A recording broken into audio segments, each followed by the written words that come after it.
Stipple. Come on, won't you say it loud? Ayo, we gon' turn this out. Tom Clark's main event.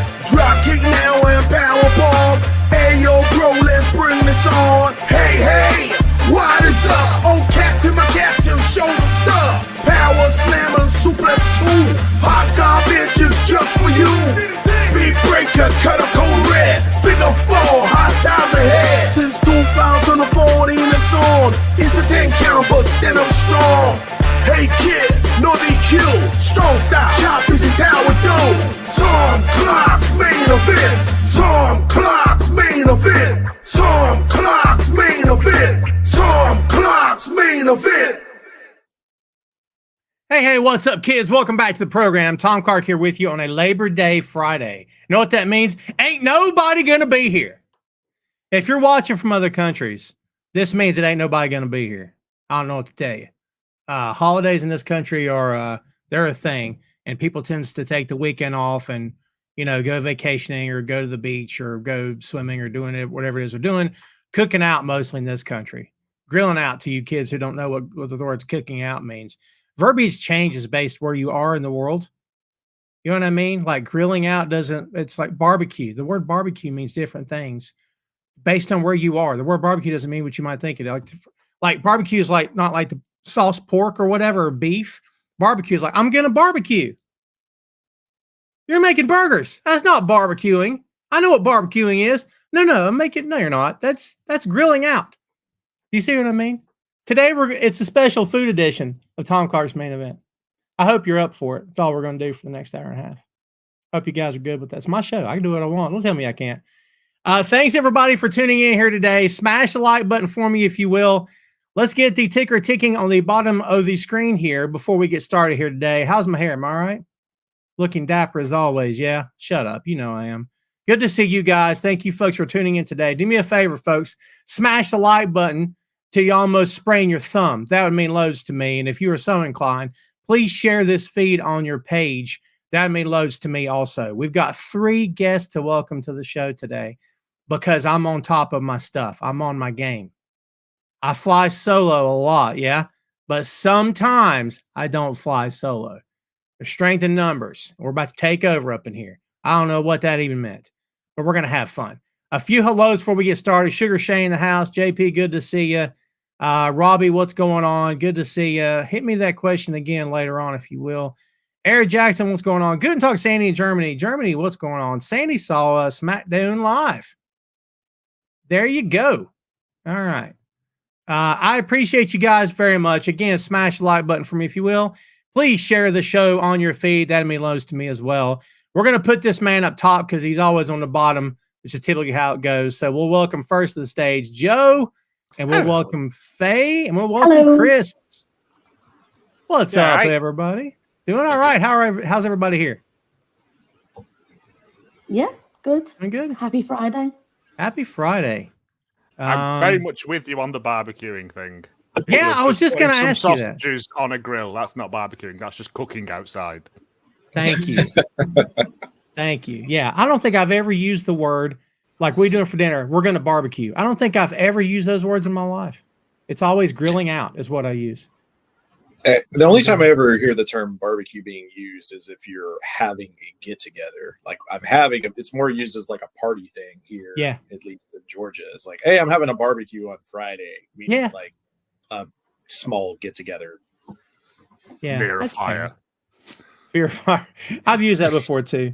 I worked with a guy that was really, really big in grilling and stuff and knew a lot of the, I don't know what grill master. I don't know what I call this guy, but like he knew a lot about it. He'd been like a restaurant chef, I believe. And so he could talk about this stuff literally all day. That was one of his passions. So yeah, interesting to talk about. Well, speaking of talking to folks, guys and gal, you remember the kids. Kids, you remember the guys and the gal here. Please make them feel welcome, if you will. I very much appreciate it. And if you folks tuned in today, we'll get it right. For a review of All In, boy, you're in luck because that's what we're going to give you. And we may dive into a couple of headlines during the open floor today. So keep those handy if you got questions or things to bring up. But in the meantime, we're going to get started on this All In review. The show was 12 and a half hours. So we're going to try. I'm kidding. So we're going to try to get this knocked out in far less time. Before we take any more comments or start running down the card, Faye, welcome back to the show, of course. Let's start with you. You were there live and in living color. Tell us all about it. Did you have fun? How was it? I enjoyed it so much. I think it was just like, it felt like moment after moment after moment, and I actually cried at one point. So yeah. Wow. Awesome. Yeah. Did you have good seats? We were quite high up, but the view from the ring was incredible. Great. I'll throw pictures in the Discord, and you can have a look at those because it was fantastic. You could get a really good view of the ring in the entrance ramp. I thought you were going to say I threw something in the ring and it landed. I was happy. Yeah, I wish my aim was that good. Oh, your strength. Yeah, right. Yeah. Well, that's awesome. It was so good, and I'm very excited for next year. Was the in and out of the stadium horrible? Was it a nightmare? No. We were really, really organized this year. I think we learned from last year. So this year we were way on top of things. Mm-hmm. Man, I know it can be based on the size of the crowd. So I'm glad to hear you had a good time. Yeah, had a good experience. You went last year too, yes? Yeah. And we booked our hotel for Forbidden Door next year as well. So.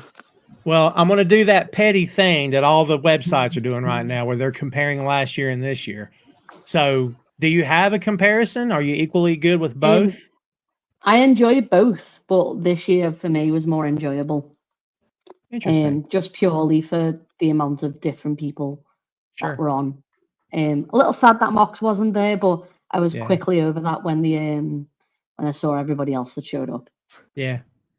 Well, Mox stuff we can talk about as we get into the card, because man, some wacky stuff happened on Dynamite that we're still playing out, but exciting stuff too. I like when we're planting seeds for what's going to happen somewhere down the line. I'll start from the very top of the card here, and we'll go one by one and see what you guys think here. And again, kids, thanks for tuning in here today. If you will hit the like button for me again, thank you very much. Share the show on your feed. That'd be awesome. And let's get into it here. Let's start with the 16-man tag team match.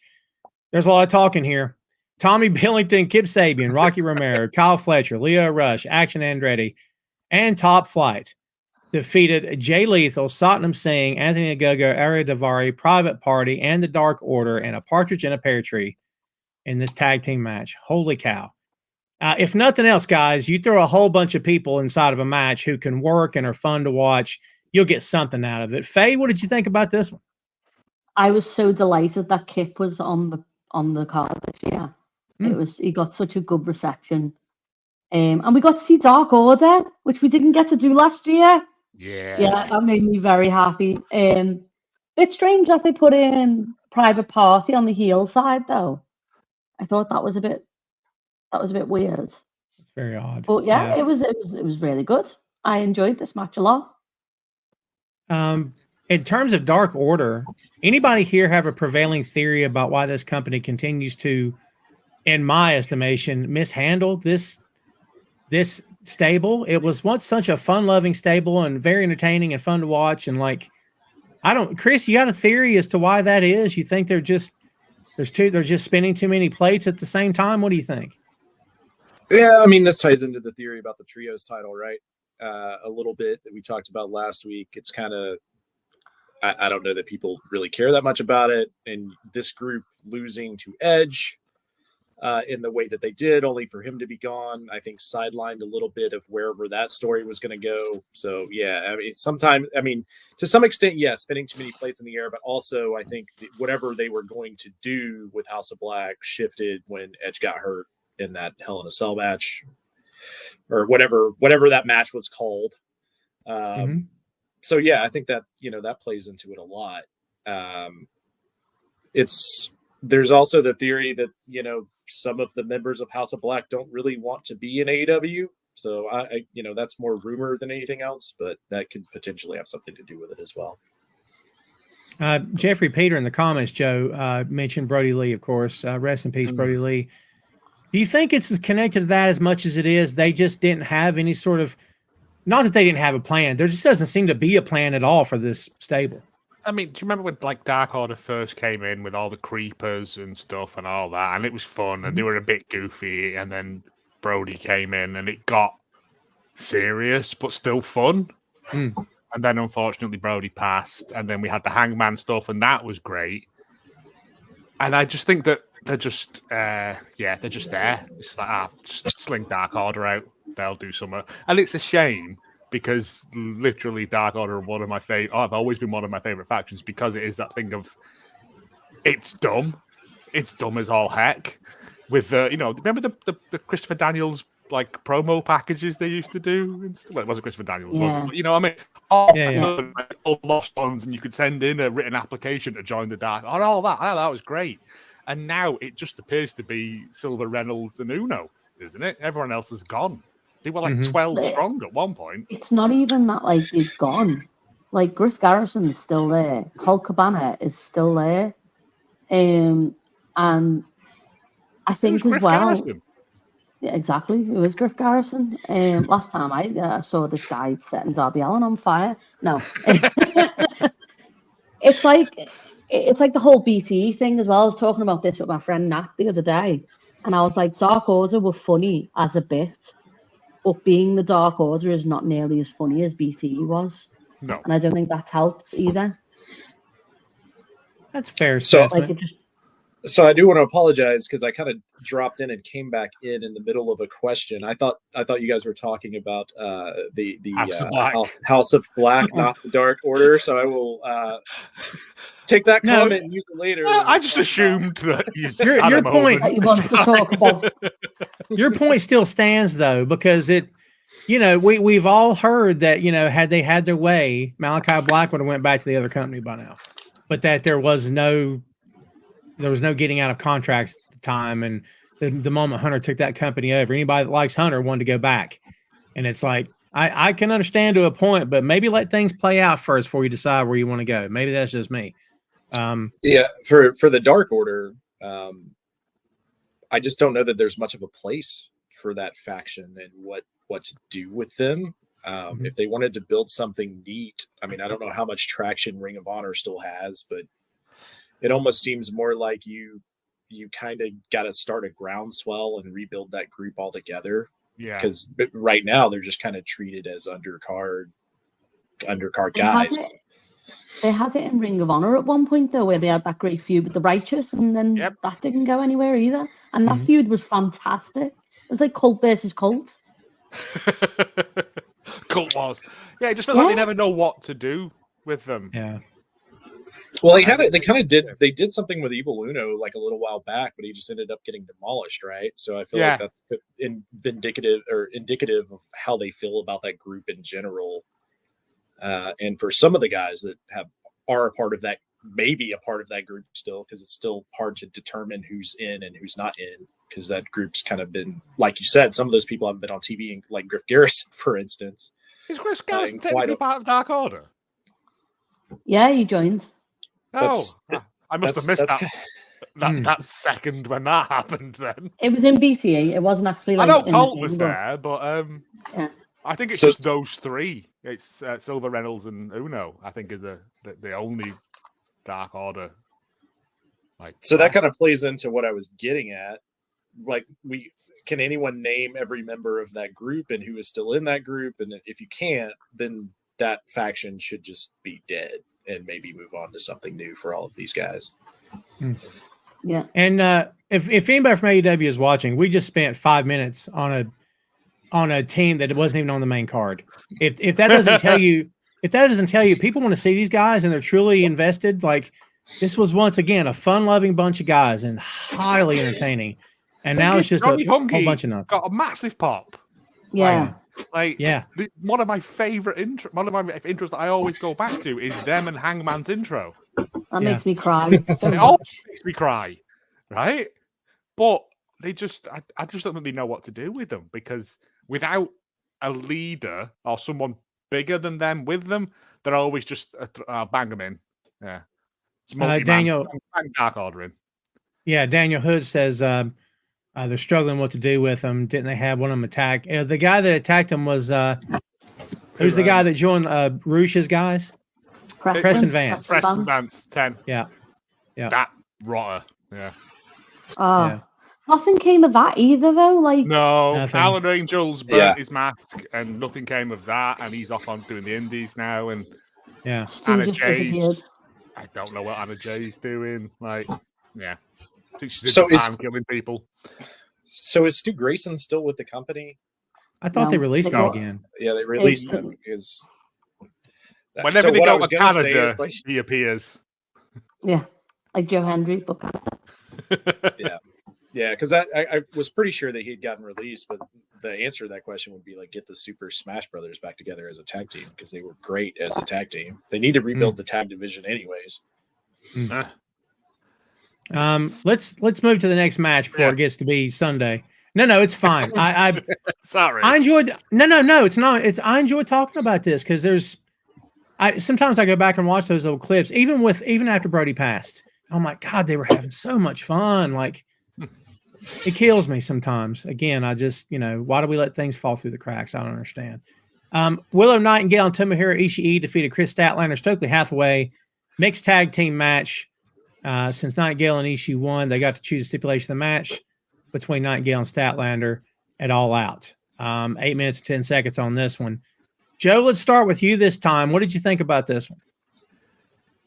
Stokely's entrance. Stokely on a plate, like and it was exactly what I said it was going to be. It was going to be them sort of avoiding the tag, and then I think the majority of the match was Stat and Nightingale going at it, apart from like a minute. And like, to be fair, Stoke did Spinebuster Ishii. Who had that on the bingo card for this year? Who no-sold it and then immediately killed him to death. Like, it was just good fun. It was a good fun, not comedy match, because like the women's part of it was fine. Ishii looked like he was, you phoned me all the way over it and murder a tiny man. All right, well, But it was good. I enjoyed it. And as a pre-show, to get you to buy, if you were thinking, I'm not going to buy the pay-per-view, after that and that, I'd be like, yeah, here's my credit card. Yeah, it's not bad. I mean, I read outrage maybe is a strong word, criticism because Ishii popped back up from that spine buster. And I'm thinking, we know Stokely is trained, but in the kayfabe world of professional wrestling, Stokely Hathaway is not a trained wrestler at all. He is a manager. If a manager delivers a spine buster, no matter how pretty it is, you're within your rights to get back up. Yes. Because again, it's the ideology of it is that he doesn't have technique. It looked pretty, but again, he weighs 150 pounds. I mean, but again, people, I can't believe what? And I'm like, calm down. Oh, wait until we get to the no selling later on. But yeah. Yes. It was just, again, it's wrestling. Suspend your disbelief. Suspend your disbelief. You know what I mean? Yeah. The fact that Stokely, if it was real, Stokely wouldn't be able to lift Ishii, would he? Because he's about 900 pounds of muscle. Yeah. Thank you. Yes. Chris, I'm going to be sorry to see Ishii go. From my understanding, they had him through the summer, and he'll be heading back to Japan, I guess, maybe next month. Be sad to see him go, man, because I think he's been a bright spot for them in a lot of ways. Yeah, he's been a part of a lot of fun matches. It's always good to see Ishii in the ring. There's just something about watching people work around the way Ishii works. It's kind of enjoyable. This match. Just an angry square, isn't he? This match went off exactly how I was kind of predicted, where it's the Jim Cornette, Jimmy Hart style thing, and to you guys, he's a manager, right? So like if you the same spot, Jim Cornette would try to punch someone in the back or whatever. It's the same kind of spot. He just happened to hit a spine buster, which was maybe you don't do that, I guess, and then people complain about it. But it's such a small thing. It's very small. A match. It's not big venue. You have to be able to see it, and it's fun. I enjoyed the spine buster. It made me laugh. I thought it was pretty. Yeah. It was. I mean, and it's kids. It's been. I'm fighting people who aren't complaining in the chat, but it's right. But I mean, I grew up watching Road Warrior Hawk shake off a pile driver. Pile driver was Jerry Lawler's finish. No one kicked out the pile driver. Road Warrior Hawk kicked out all the time. He got back up every time. And did it ruin the business? Did it destroy? Shut up. That kind of stuff kills me. People just come after AEW because it's AEW. It's the only reason they come after him. It was not the fun. only reason, but it was fun. Fun. Yeah. Wrestling's supposed to be fun. Supposed to be. Yeah, I agree with that. I mean, with the position Stokely's in as well, it would have been ridiculous if Bishi sold. In my opinion, it goes back to what Tom was saying. I think it was like the only move he took was that. And straight out the gate, if you're a fresh wrestler coming out, getting the spine busted, you're gonna pop back up in, you know. Do you remember when Paul Heyman, it was like 6 or 7 months ago, when he attacked someone and he just did the That's good. Fernando says, I don't like non-wrestling participants in wrestling matches. Look, Fernando, I appreciate your opinion, my friend, but this has been going on since the 70s. It happens. You know, it happens. It was a way for Stoke to just get his bit in. And like I said, if you go and watch, this Stokely versus Orange Cassidy over custody of a bag that's like a cinematic match, it's a tremendous match. Like, it's just, he is trained. He's not. Sure. Yeah.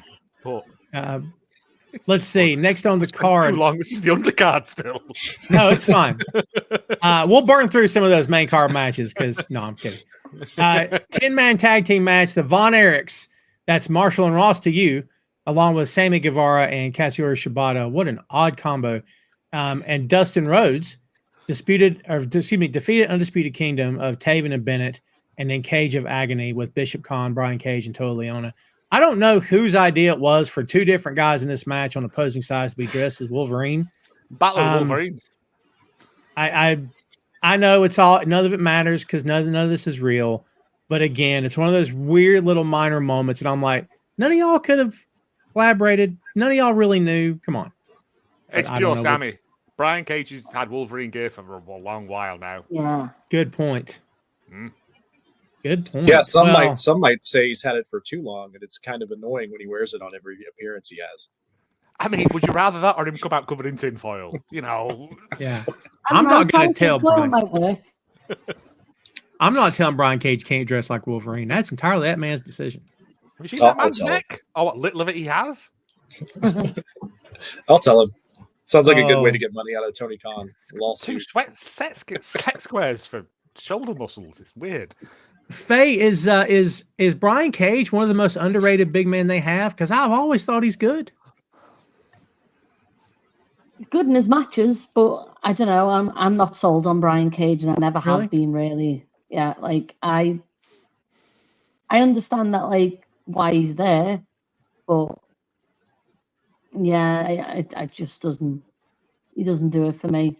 Really, I like him. I think he's always been very athletic, especially for a guy his size. And he, that weird stuff was happening with him and his wife a few years ago, and he was complaining all the time online about the company or whatever was going on. That was weird, but I like the guy, man. I do. One of my favorite matches was the Team Taz versus Darby and Sting cinematic one. He's a monster of a boy.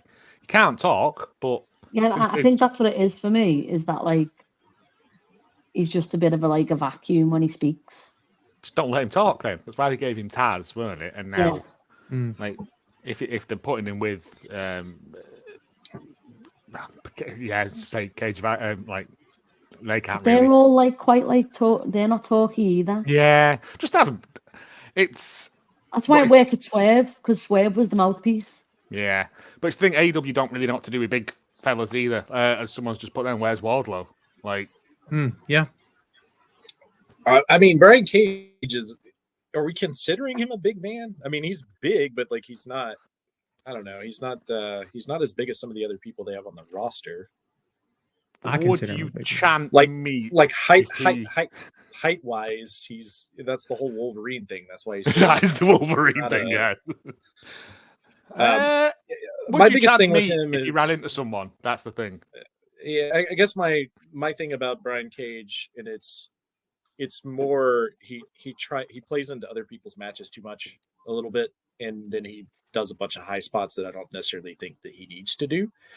His run in TNA, as far as his mic work and stuff, was not that bad, but in AEW, I haven't really given him a chance to have any kind of personality whatsoever that I can think of. Like, they've not given him a chance to have any kind of breakout moment, so he's kind of just a guy there to do those couple of spots. Yeah. And he put Tessa Blanchard over for the world title. I don't judge. Great decision on TNA's part there. I don't judge, but like to Mexico. Yeah, well, and on top of that, look what she did with it. She did nothing with it. She went and screwed up and showed who she is, and that's another topic for another day. But yeah. Big fan of Kevin Von Erich putting his sandals down the back of his trousers as well before he goes and has a fight. Can't lose them. Got to be sure you know where they are. Mate, they're from the hotel. He's going to get charged for them if he doesn't put them back. Yeah, supposedly he never has shoes on. That's a thing for him. None of them do. And I'm like, have you learned nothing from your family heritage about weak ankles? Yeah, well, that's why Miro started wearing boots in WWE, right? Because he broke his toe in a match or something. And it's like, that's enough of that. That hurts too much. This is ridiculous. Yeah. Well, as Kevin Owens said when he fought Matt Riddle, I'll just stand on his feet. And he did. And I was like, there you go. There you go. Yeah. Yeah. Brian Cage, to some extent, runs into the same problem that Wardlow and your Lance Archers of the world runs into. AEW just has a problem with booking those guys, regardless of how good their matches are when they're put in there. I love Lance Archer, and I wish that they'd make him like the first boss when you win a belt again. Yes. I missed that. Yeah, I missed that. Like MJF never got that. Give me Swerve and Lance Archer, please. Give me. I think that happened, didn't it? I don't know, but I miss that being a thing. Like whenever someone became the new champ, they'd have to do a couple of matches, and then Lance Archer would rock up and go, "All right, now it's your time to prove yourself." Yeah. Yeah. Because Mox and Hangman made Lance Archer feed like a huge deal when they both won their belts. That's true. Like, yeah, I would have liked to have seen Lance in the gauntlet, because it would have been interesting to see him and Zach sort of like interact as well. Oh yes, I've never thought of that. But... Well, that's it for your undercard, kids. You had 3 very serviceable matches, and to excite you for the main card. And let's get to it. Match was the undercard, wasn't it? The what now? Soraya's match. It wasn't really a match, was it? She came out and screeched, and then that's right. And then Jamie Hayter interrupted. Yeah. That hyped up the crowd massively, though. Yeah, but Faye, was it like deafening from your perspective? Like everyone? Oh my god, my friend was like, imagine if Jamie came out now, and she did, and my mate freaked out. Like, and we were already freaking out because one of our friends, a wrestler, Lizzie Evo, she was part of the security, and we were all made up for her. And Rio, nice. Yeah. And Rio, yeah. Evolution. Yeah, I'm gonna kill you. But yeah, and then Jamie came out, and it was like, oh my god, now it's really hitting. Yeah. Now the women's division's going to get very interesting because Jamie's back, and she had to hand that belt over, didn't she? Yeah. Yeah. And she looks great as well. Oh, I love her. Yeah, good to see her back. Be interested to see how she works in next to Mercedes is there now, and Britt's really being elevated again. Like, yeah, be interested to see how it all plays out. But yeah, it was good to see her back for sure. She had a good match Wednesday as well. Yeah, it was a sacrifice, wasn't it? Well, yeah, you know what I mean. It was good to see her back in the ring. Yeah, Saraya fed to her. Yeah. Let's see here. Main card, kids. Here we go. 4-way London ladder match. It's a London ladder match. Don't get it confused with a regular ladder match, or that's to say an American ladder match, or perhaps because London ladder match means that some of the ladders are way too short and some of them are way too big. Yeah. Well, that makes sense. That's fine then. Pac and the Blackpool Combat Club, Claudio and Wheeler Yuta, defeated the Patriarchy of Christian Cage, Killswitch, and Nick Wayne. The Bang Bang Gang of Juice and the Guns, and the House O Black, Malachi Black, Brody King, and Buddy Matthews, AW World Trios Championship. And you know what? We'll get there with the Danielson thing, but I'm gonna go ahead and mention it right now. When that match happened in the end, and they're out there selling Claudio, and Pac's just like standing there looking around like, what am I doing out here? That's freaking, I love that so much. All I could look at was him on the screen. Have you not seen the little clip where Danielson's kid runs over to him and he's got him and he's going to do the Tiger Driver on him? No, and Pac's just laughing, but you see him covering his face because Oh, he's that's supposed to be like wonderful. he's supposed to be Pac, like, but you can't help it. He's having such a fun time. He's like, where's Waldo? But you see him. It's like obvious, but he's just right. He's just like, I don't know. One of these things, not like the other. Look for you know what I mean? Angry scowling triangle. Yeah. Yes. Oh man, I should have saved that. It just cracked me up when I thought about it. I did like as well that the intros were in the buy-in. Yes. Side, bang on the money. I like that too. Again, if you're hovering over that buy thing on your phone, you're like, screw it, I'll get it. Yeah. That's nice. There's Christian. Oh, there's Neville. Oh, yeah. It's smart. So what do we think about this match, Chris? Heck of a way to kick off the main card here, yeah? Yeah, it was a really fun match. As everyone knows, I'm kind of getting a little tired of ladder matches and trios matches, but this one was with you. I think it was well done for the most part, and it was entertaining for sure. Yeah, I agree. I thoroughly enjoyed it. I continue to ask why the Bang Bang Gang doesn't get more, because I just love them so much. But it is what it is. So, some might say it's because they're stuck in the trios title division. Who would say that necessarily, Chris? Chris, me, you last week. Yeah. Did I? I slept since then. I don't recall anything. It's one of those. It's the trios until hopefully now something might come of it, but I'm not holding my breath. I wanted it for so long. Yeah. And some fun spots in this one too. Faye, how did this get over with the crowd? I mean, I'll name a point later on when I felt like it sounded as though things started to change in the crowd's momentum, but it didn't for this, of course, this first part of the card. What'd you think about this match? It was really good. It was nice that Pac got a really good reception, which was lovely. I really enjoyed seeing Bang Bang Gang and Juice just being a feral dog person. It's so good. Oh, it was so good. I'm so sad that they didn't win it. Like, I felt like they got cheated out of the trios a bit. And I felt a bit salty about the whole like ROH thing because they took the AEW ones off them because they didn't have the free bed rule.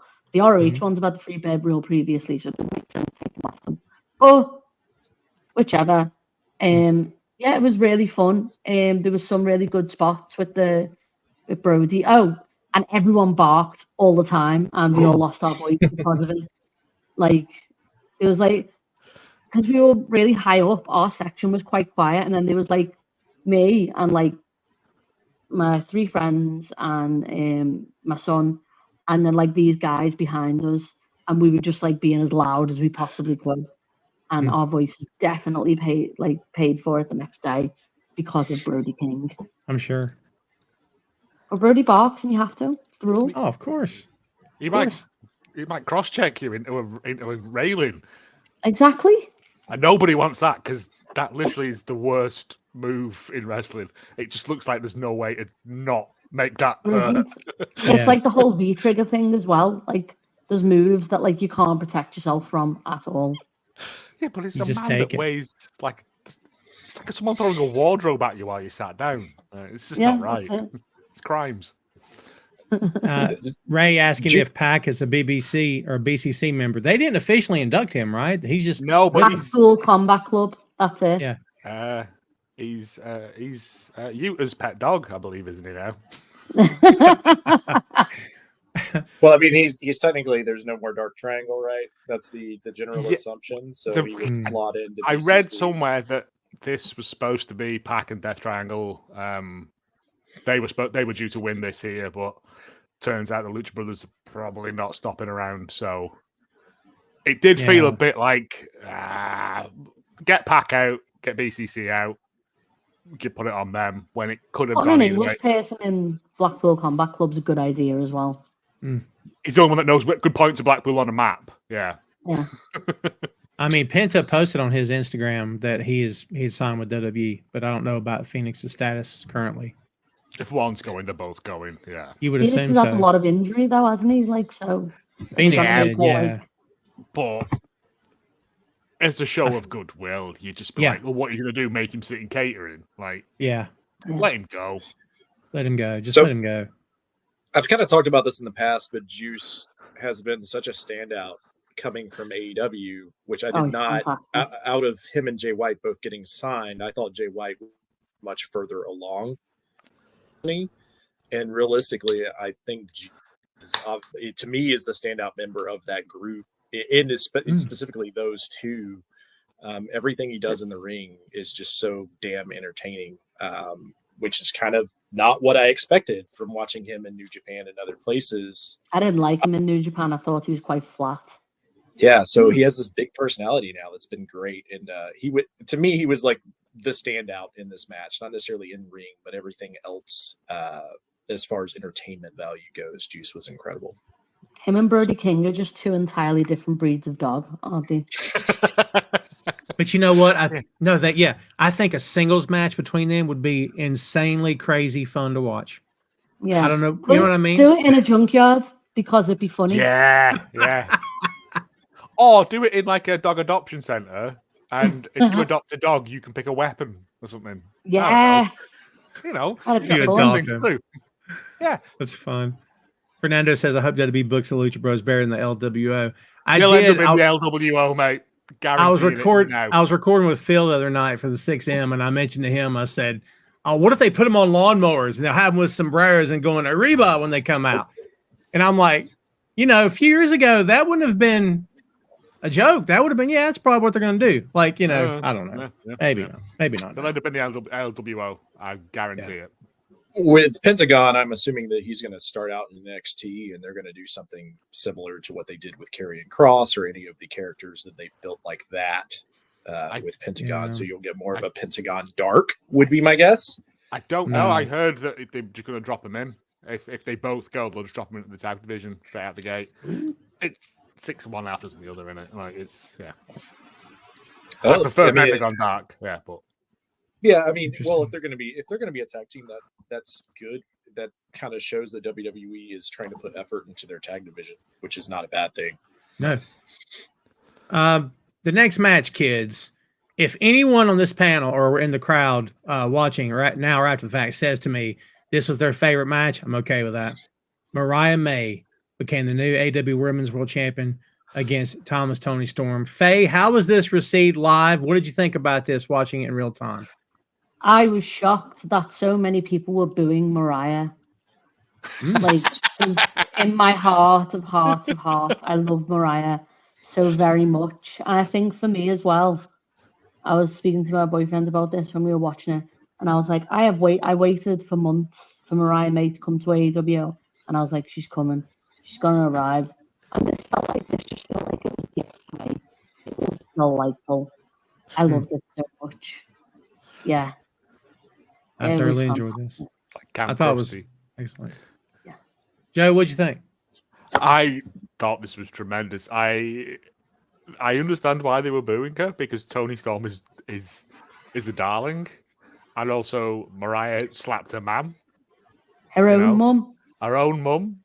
And I thought that was going to be a running theme, that everyone got a slap of Mariah May's mum during the matches, just as a good luck charm.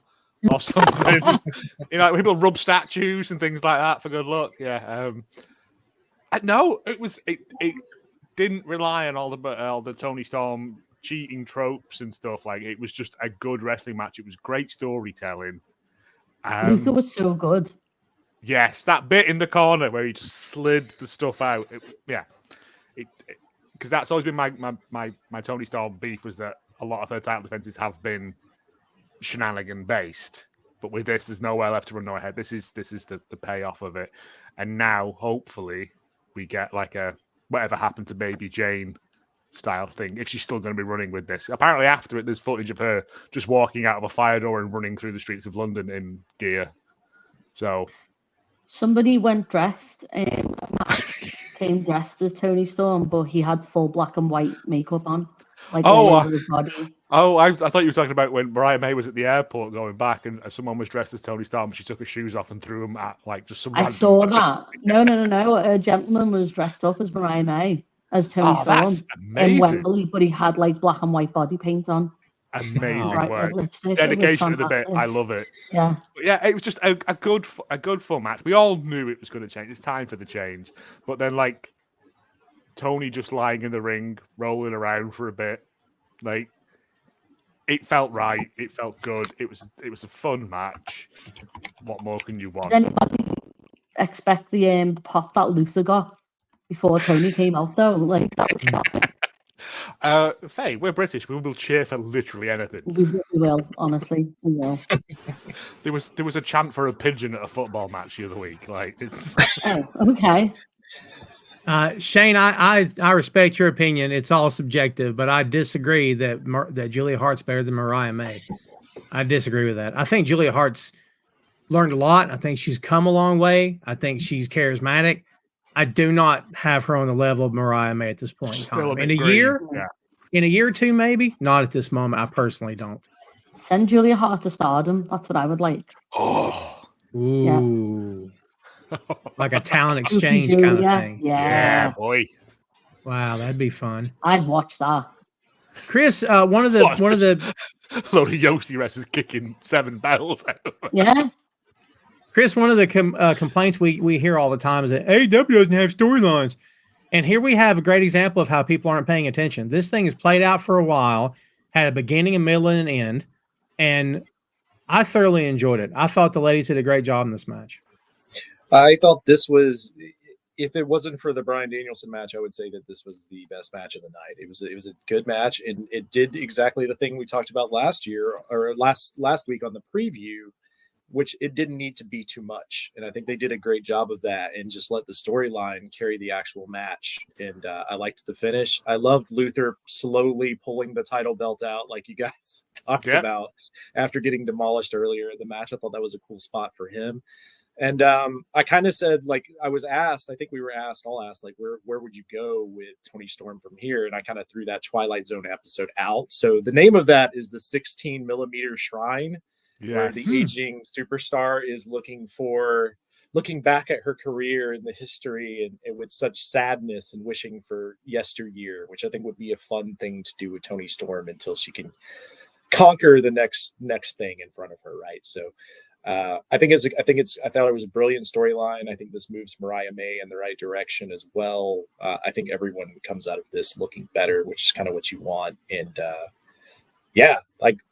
from a storyline standpoint and booking and putting on a wrestling match based around the booking and what the outcome should be, I don't know that they could have done anything any better with this. I thought it was great. And that's part of the reason I almost would put it as best match of the night, because it actually, Bryan Danielson's storyline is a storyline told over 20 years. Yeah. It's kind of hard to call that a story. There's no comparison, really. Yeah.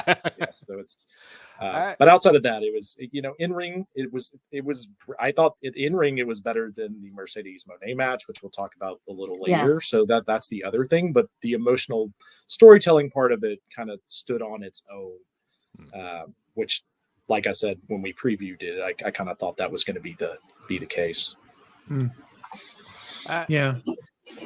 She was on Faye.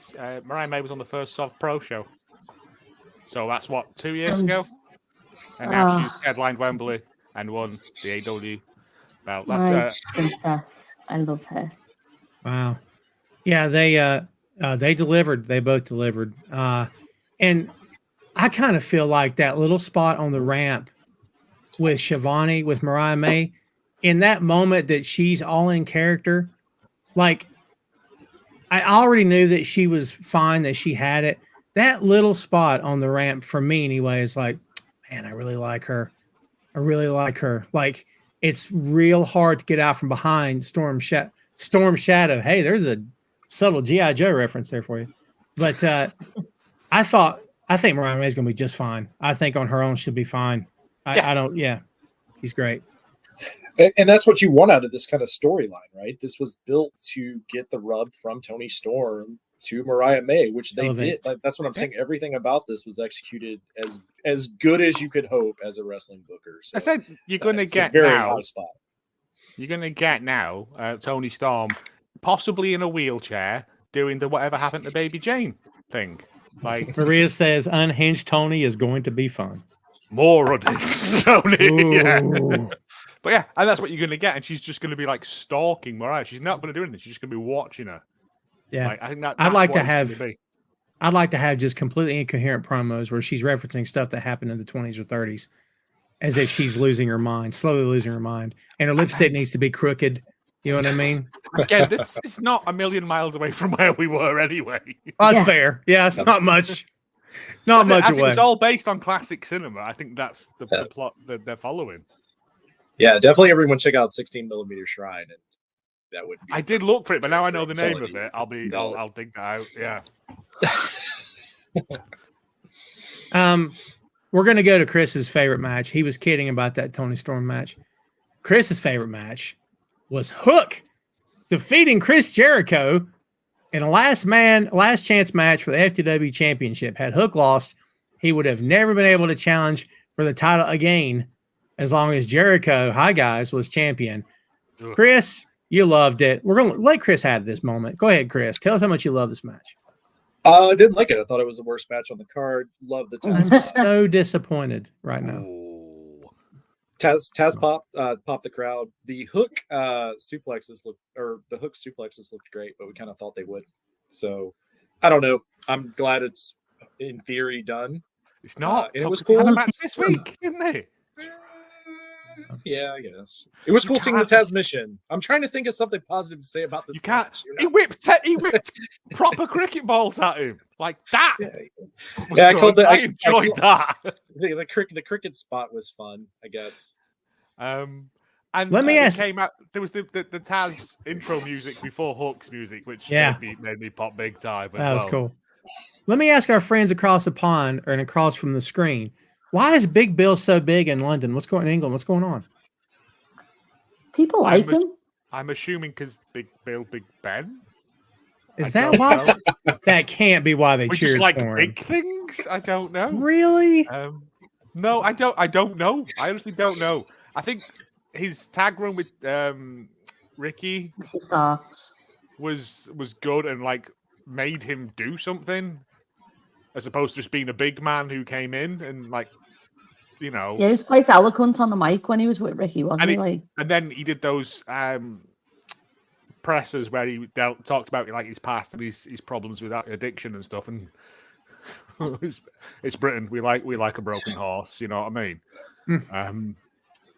Well, I mean, maybe you guys are just there's an underground love of TNA there because he had a pretty good run there. Not from me. Before coming to AEW. No, I'm trying to think of a reason. I thought maybe there was something I was missing, a connection I didn't know about. I just think it's just because I think there's untapped potential for him, but again, it's just getting away from the Jericho vortex, which I hate using.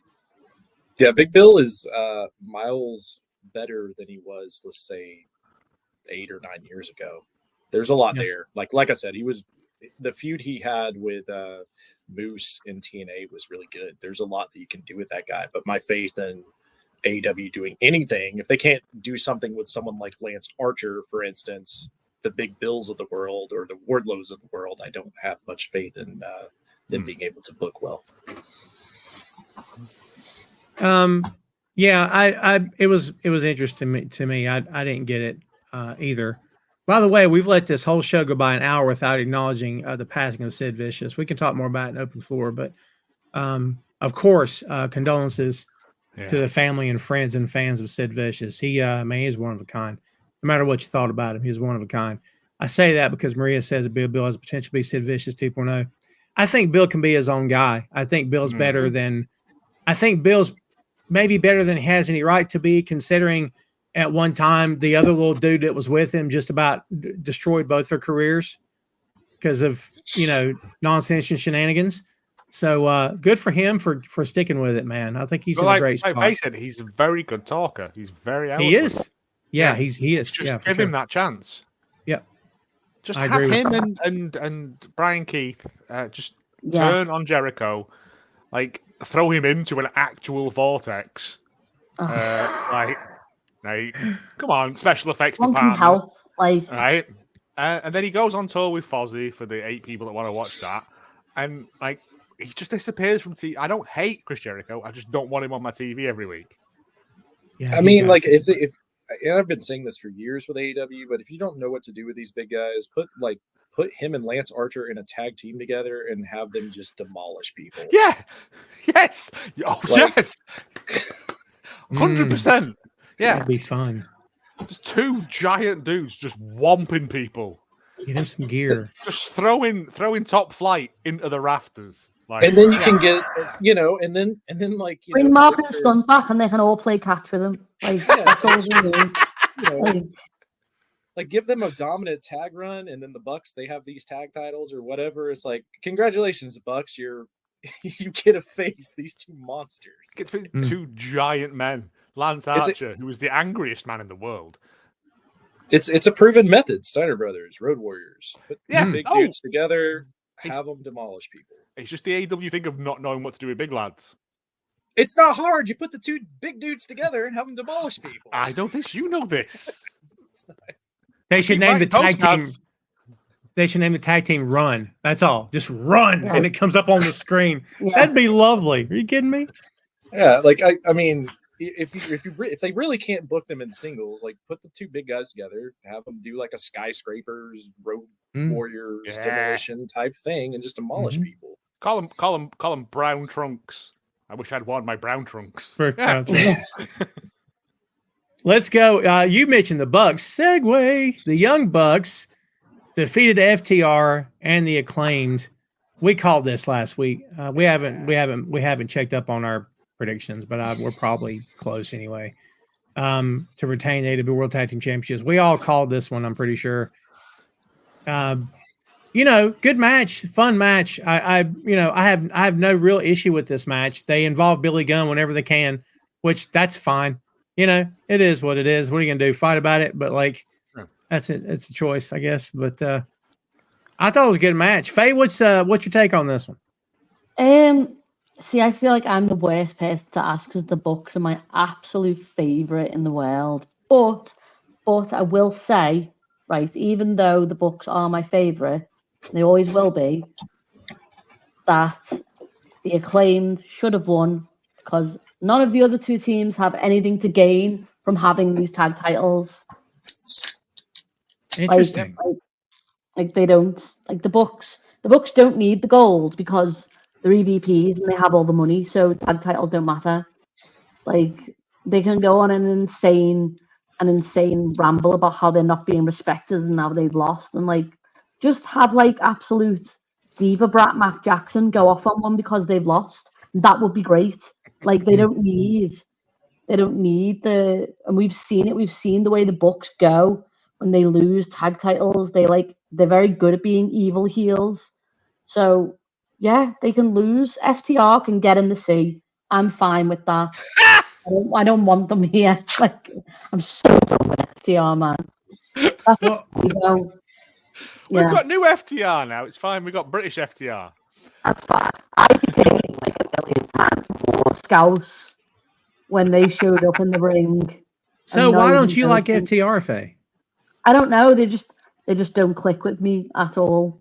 I think it's just the same, like all the time.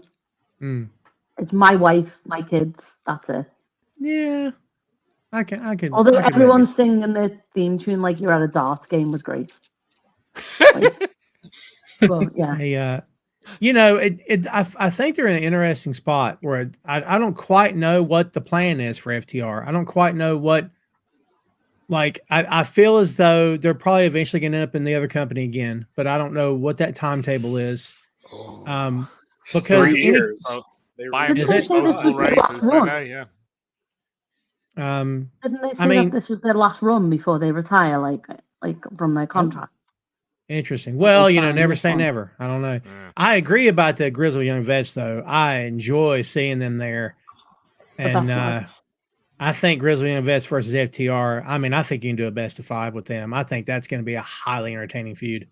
I said I kind of agree with Faye that FTR they've not evolved. They're just the same FTR as when they came in. Like the Acclaimed came in and were goofy and dumb, and now they're quite angry and serious. And the Bucks are up and down constantly because whereas FTR have always been like just middle of the road wrestling, tag team wrestling. We don't do flips. You know what I mean? And it's what 4 years now, and you've not moved or done anything. And I guess that's Cash flips. something in a way. They just got pinker. Cash flips. This is another match where No, but you know we're what I in mean. The same thing was that they colours, don't do like- that. Was you know what I mean? It's Oh, I meant like just because they're gear, they just got more Bret Hart, and that's it. Oh mate, if Bret Hart was there, they would have abandoned the match just to go and kiss him. Yeah. Yeah, absolutely. But the whole Acclaimed and FTR both wearing the same color gear again. Yeah, see it wasn't there great, again. really, like I think Acclaimed had it first. You know what I mean? Yeah, but still, Yeah. then the FTR should have wore different colors. Yeah, It's not like they got an away kit, Tom. We've discussed this on. Yeah, but it's still it's this Wasn't it big. before you do rehearsals? Exactly. It just seems as though You they're do not on the same rehearsals page. for the thing. Like everyone sit down and go, "What are you wearing?" Right. Well, then I'll wear this. Not All the hard. time that There's not a happens. That happens fashion all the time. montage backstage. Well, maybe there should be, and maybe It they should put it happens on all- YouTube. Joe, it happens all the time. From this, we can make money from this. It happens all the Right. time. It does. It happens. It's like, what do you what? Yeah, for sure. Like that I was would the watch problem. that. I also Make them kind of think. thought, but I don't know whether that was kind of a thing of them against the Bucks as a unified team. I don't know. I thought the Acclaim should win it because, like they said, the Bucks are already in Bucks charge. don't need Like, it. They're both the yeah. longest and the shortest reigning tag champs. The Bucks Yeah, don't so- need it. Are they going for the most? Right? They're going to lose it and win it back, and they're going to do Charlotte Flair all over it. Like it's. They don't need it. I mean, it's fun when they win it because I love an evil young buck. They're great. FTW Whoa. should push former male models. Yep. I love Yeah. those two guys. Oh, they're so good. I didn't Put know them I on was the going to like Vets or them. MXM. I That's love all them. we need. I love them. Chris, you're an old school guy like I am. What do you think about FTR? Is everybody right in that they should tweak their gimmick? Should they update? Do you think they should stay the course? What's your take on that? I mean, what's the gimmick? Just wrestling the Bucks? That's all they've done for the past. Well, I don't mean angle. I mean in terms of their old school, they're pounding ground, they're not showy. I don't know. No, but You I think mean, that should be tweaked? So that's the hard thing about saying they should be tweaked is they aren't on television enough for me to say they should be tweaked. Like what led into this match? What was the buildup of this match? We got 3 tag teams. That's the buildup. So I can't. FTR felt very forced into this angle for me because they just suddenly arrived and were like, all of a sudden, we're going to be in the tag. And it's like, why? No one asked you to. And like, there's other people here that are tagged that are wrestling. Like, it should have been MXM, really. MXM and the Acclaimed and the Young Bucks, or MXM Yeah, and the Young Bucks. So it's impossible for me to say FTR is boring when I think that they've had the best tag program that AEW's ever had, which was with the Briscoes. And if you look at the packages they had with the Briscoes, they were not boring. Like, that's personality. If you don't give them time to show that personality on TV, it's hard for me to condemn them as a tag team. The problem is FTR versus the Bucks as a feud is stale. And they haven't rebuilt this tag division because, like I said, this goes back to the trios theory of if you get rid of that belt and you have those tag teams actually be tag teams, maybe all of this means a little bit more. I tend to agree with Faye. I think the team that would have gotten the most out of this winning would have been the Acclaimed. Also, shout out to Max Caster for making the Bret Hart in your spank bank joke on his promo to the ring. Also referenced the EDL, which I thought That was was a bit on fantastic. the nose. That was the best. But, yeah. That was the best. It got such a good reaction out the crowd. Like everyone. See, I had to pause it and rewind it because Aaron was talking and he was like, "I don't understand what they're saying." I was like, "Shut up and I'll translate." Yeah. But FTR's, I think FTR's right where they need to be. You need to build up some other tag teams and put them into something meaningful for their gimmick to, I would go the other route of I'm tired of the Bucks.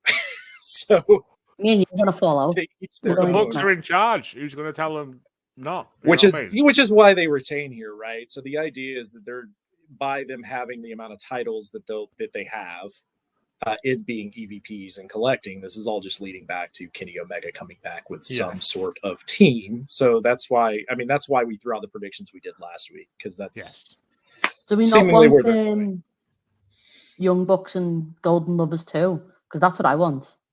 But I think it doesn't need belts around it. I don't think it needs any belt around it, that feud. It doesn't. Can Kota walk? That's the... Can Kota walk? Yeah, that's the question. He seemed to do okay at DDT the other week. Yeah, he was all right. Is he in better shape? Has he gotten back in shape? Yeah. Has he? I mean, he did his own surgery, bless him.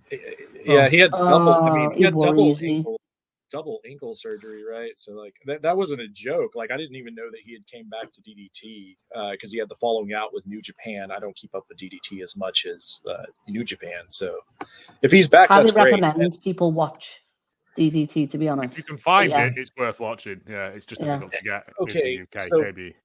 DDT has done a lot to run off even diehard wrestling fans like me over the past 10 years with some of their stuff. So if they're more serious now and they're doing like actual wrestling and not sticking things up people's butts all the time. Oh no, they're still doing that. They're still doing that. That's why we like it.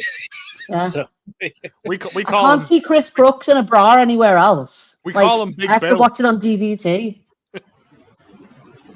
Again, there's different kinds of wrestling. There's fun wrestling and there's like silly wrestling and there's hey man, I get it. For courses, yeah. Yeah, it's all subjective. I cannot believe there's this much FTR hate coming from the chat. This is kind of surprising for me. Like, don't get me wrong. Like, I don't hate FTR. I just feel that everyone else in the tag division has moved and flowed, and they've just been dudes with trucks. You know what I mean? Like, yeah. They've never varied from that, and that's fine if that's your thing. I don't get the hate either, Tom, simply because I don't see that there's any other breakout tag teams in the AEW either. The Bucks were already established when they got there, and the things that they're doing currently haven't blown me away. They're not Stone Cold Steve Austin 98 or something. But it's their gimmick that they don't have to do that. We're the EVPs. We can stack the cards in our favor. But I just don't. Yeah, so the FTR hate is weird because the thing is they're decorated champions in the same sense as the Bucks. So like, what are we talking about? We don't like their gear. Is that what we're saying by FTR? No. It's just in terms of like. This has gone on for way too long. Let's just move on. It's just that, like, since they came in, they've just been we're tag team wrestlers. We just do wrestling, and that's been their thing. They've never varied from that the entire time. They've been their personality, character-wise, since like, Collision as well. Since they got out of that program with Bang Bang Gang, which was amazing, by the way. I really enjoyed that match. But since then, they haven't really recovered from the whole Punk thing. And I think it's hurt them a bit. I think it falls more in line with what Fernando said in the chat, which is that people love FTR. They just want to see different tag teams in the mix, which plays into what I was saying. If you're only facing the Young Bucks, you can't show any. How many times can you say, I hate the Young Bucks? If you're the only two tag teams wrestling, then it's going to be hard to have any kind of personality. Around Faye, you can say it once before you see look, the floor. Let me put a bone on the side of the pond. That's all I'm saying. let me try to put a bone on this. Maria just said we're not hating on FTR. We just want to see something different. CM Punk hasn't changed. Hold on, CM Punk hasn't changed the gimmick in 15, 20 years, and he's over. He looks identical to what he did when he left WWE. It can't be that. He's got the same promos, the same moves, the same lines, the same smirk, the same tape drip. Nothing's changed about CM Punk, and people blew the roof off that building when he came back to that company. So, Marie, I love you. I don't get what this means. What does it mean that they need to change? I think it's that. Seen some of his promos recently in WWE where the crowd is dead because it's the same old shtick over and over. That's nothing to me. That can vary from town to town. I mean, okay, I'll give you that. You know what I mean? That's like my only point is, yeah. I was gonna say my only point is to you, Chris, like what you were saying earlier. What exactly needs to be different? Like I think it's a matter of they need to be on TV more and have something substantial to do, and they have nothing. I will agree with Maria. They just need to be against different people. I don't need to see another Young Bucks FTR match. Right? That goes back to the tag division in AEW in general. It needs to move on. You got to build it back up. Build it back up, and FTR will be fine. And by the way, and maybe do a promo where you don't mention your wife or your kids. Yeah, mention about how you waved a gun at a dude. Yeah. Do that. Maybe. I didn't get the Wheeler's got a gun chant this year, and I know how. This is this is what happens when you start a wrestling company in Florida. I don't. To be fair, I'm surprised there wasn't worse. I mean, like, he waved an alligator at him. It's a 45. It's a 45. Florida man match. Continues. Yeah. Listen, we'll wrap this up with this. Ray says, "Sorry, Grizzled Young Vets not champion material." Ray, I'll give you a moment to come up with some ridiculous answers to why you believe that. But in the meantime, kids, everyone watching, smash the like button for me if you haven't done so. You have plenty of time. Don't be telling me you ain't had time. You've had an hour and almost hour and a half. Don't be telling me you ain't had time. So smash the button, please, and thank you. And Ray, as you're attempting to answer that ludicrous statement of yours, we will move on to the next match. The Casino Gauntlet. I discovered in the end why I have so much. I didn't really have a beef with this. It was a fun match. We saw the debut of Ricochet. Freaking Nigel McGuinness returned. That's all that matters. That is all that matters. Yeah. That was the best thing. That made me cry. My friend was like, "Are you okay?" And I was like, "No." I was in tears. I was overcome with emotion. It was great. Isn't it fun how Danielson will not acknowledge him publicly? Isn't that wonderful? To this day, he won't even mention his name. Like, what are we doing? Nigel's so good. Off him. Nigel McGuinness's sock puppet that he uses in his magic shows is called Bryan Danielson. He uses so many things in his magic show. He has a magic show? He's a magician. He's a full magician. I didn't know this. The night before All In, he did an on-stage proper magic show. Not like with women and after, but like comedy and talking and close-up magic. Cards. Yeah. Yeah. But he uses every opportunity to like that knife in. It's so good. So McGuinness is taking that belt off Danielson. I will ascend to the heavens when that happens. No, I'll stake my leg on it.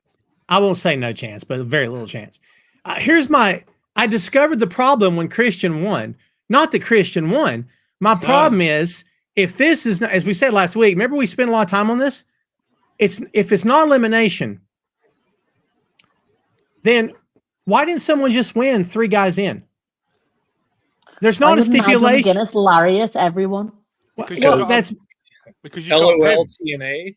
That's why we're doing it's ridiculous. The stipulation should have been we get once the last man comes in, then pinfalls can happen. Then you see a scurry of attempted pinfalls. No. It makes sense. First, no, it doesn't. Yes, it makes perfect sense. It does not for a match. Yes, no, it doesn't. You're defending hogwash. It doesn't make it any more true. Tell me why it makes sense that it's okay that no one got a pin until at the last guy came out. No one got pins, but they got pin attempts.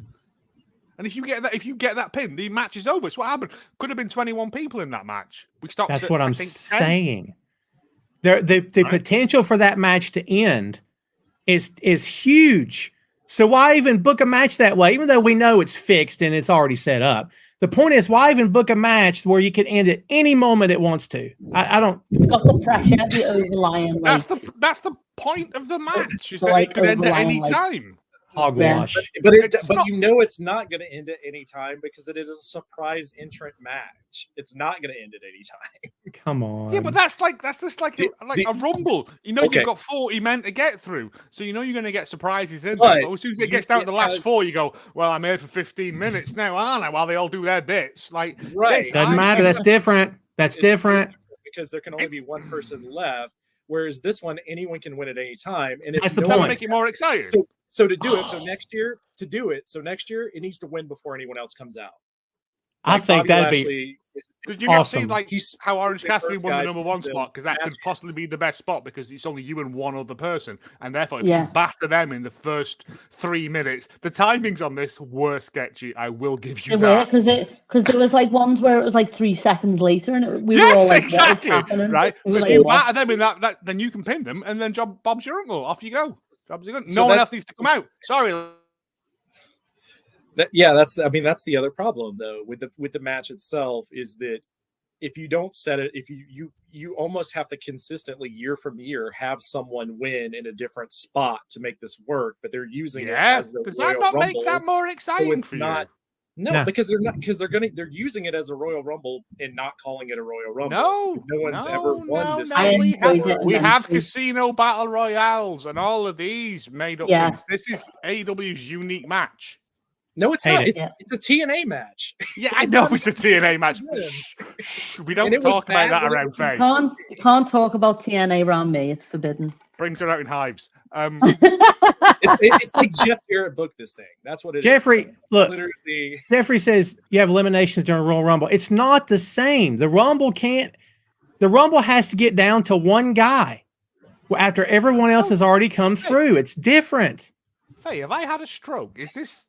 I don't understand why this is. I such a enjoyed difficult it immensely. choice, I like- thought it was unbelievable, and It's the tantalization of what may Yeah. come. Also, Yeah. what is here already? Like, and you're already like, if these pin, are these guys just going to come out anyway and just absolutely flip out that they haven't won? Like in my head, I was That'd be like, great. what if someone pins someone and then Hangman just goes off? mental. Yeah. Like, but see, you almost have to set it up like that the very first time you do that match. You need to So do it that- You one don't time. have but to. they didn't. You don't have to. There's always, and I love that about this style match, and I love these casino matches. I love the whole like, oh, it's like, well, anything could happen. I think it's that whole like, it could end now, or it could drag out, or that one person could end right now, and then there's like 20 odd people waiting in the back who are absolutely enraged about it. Yeah. And that sets up feuds further down the line. Like, I But was it next does- out. Like, You have to do I would that, like to see.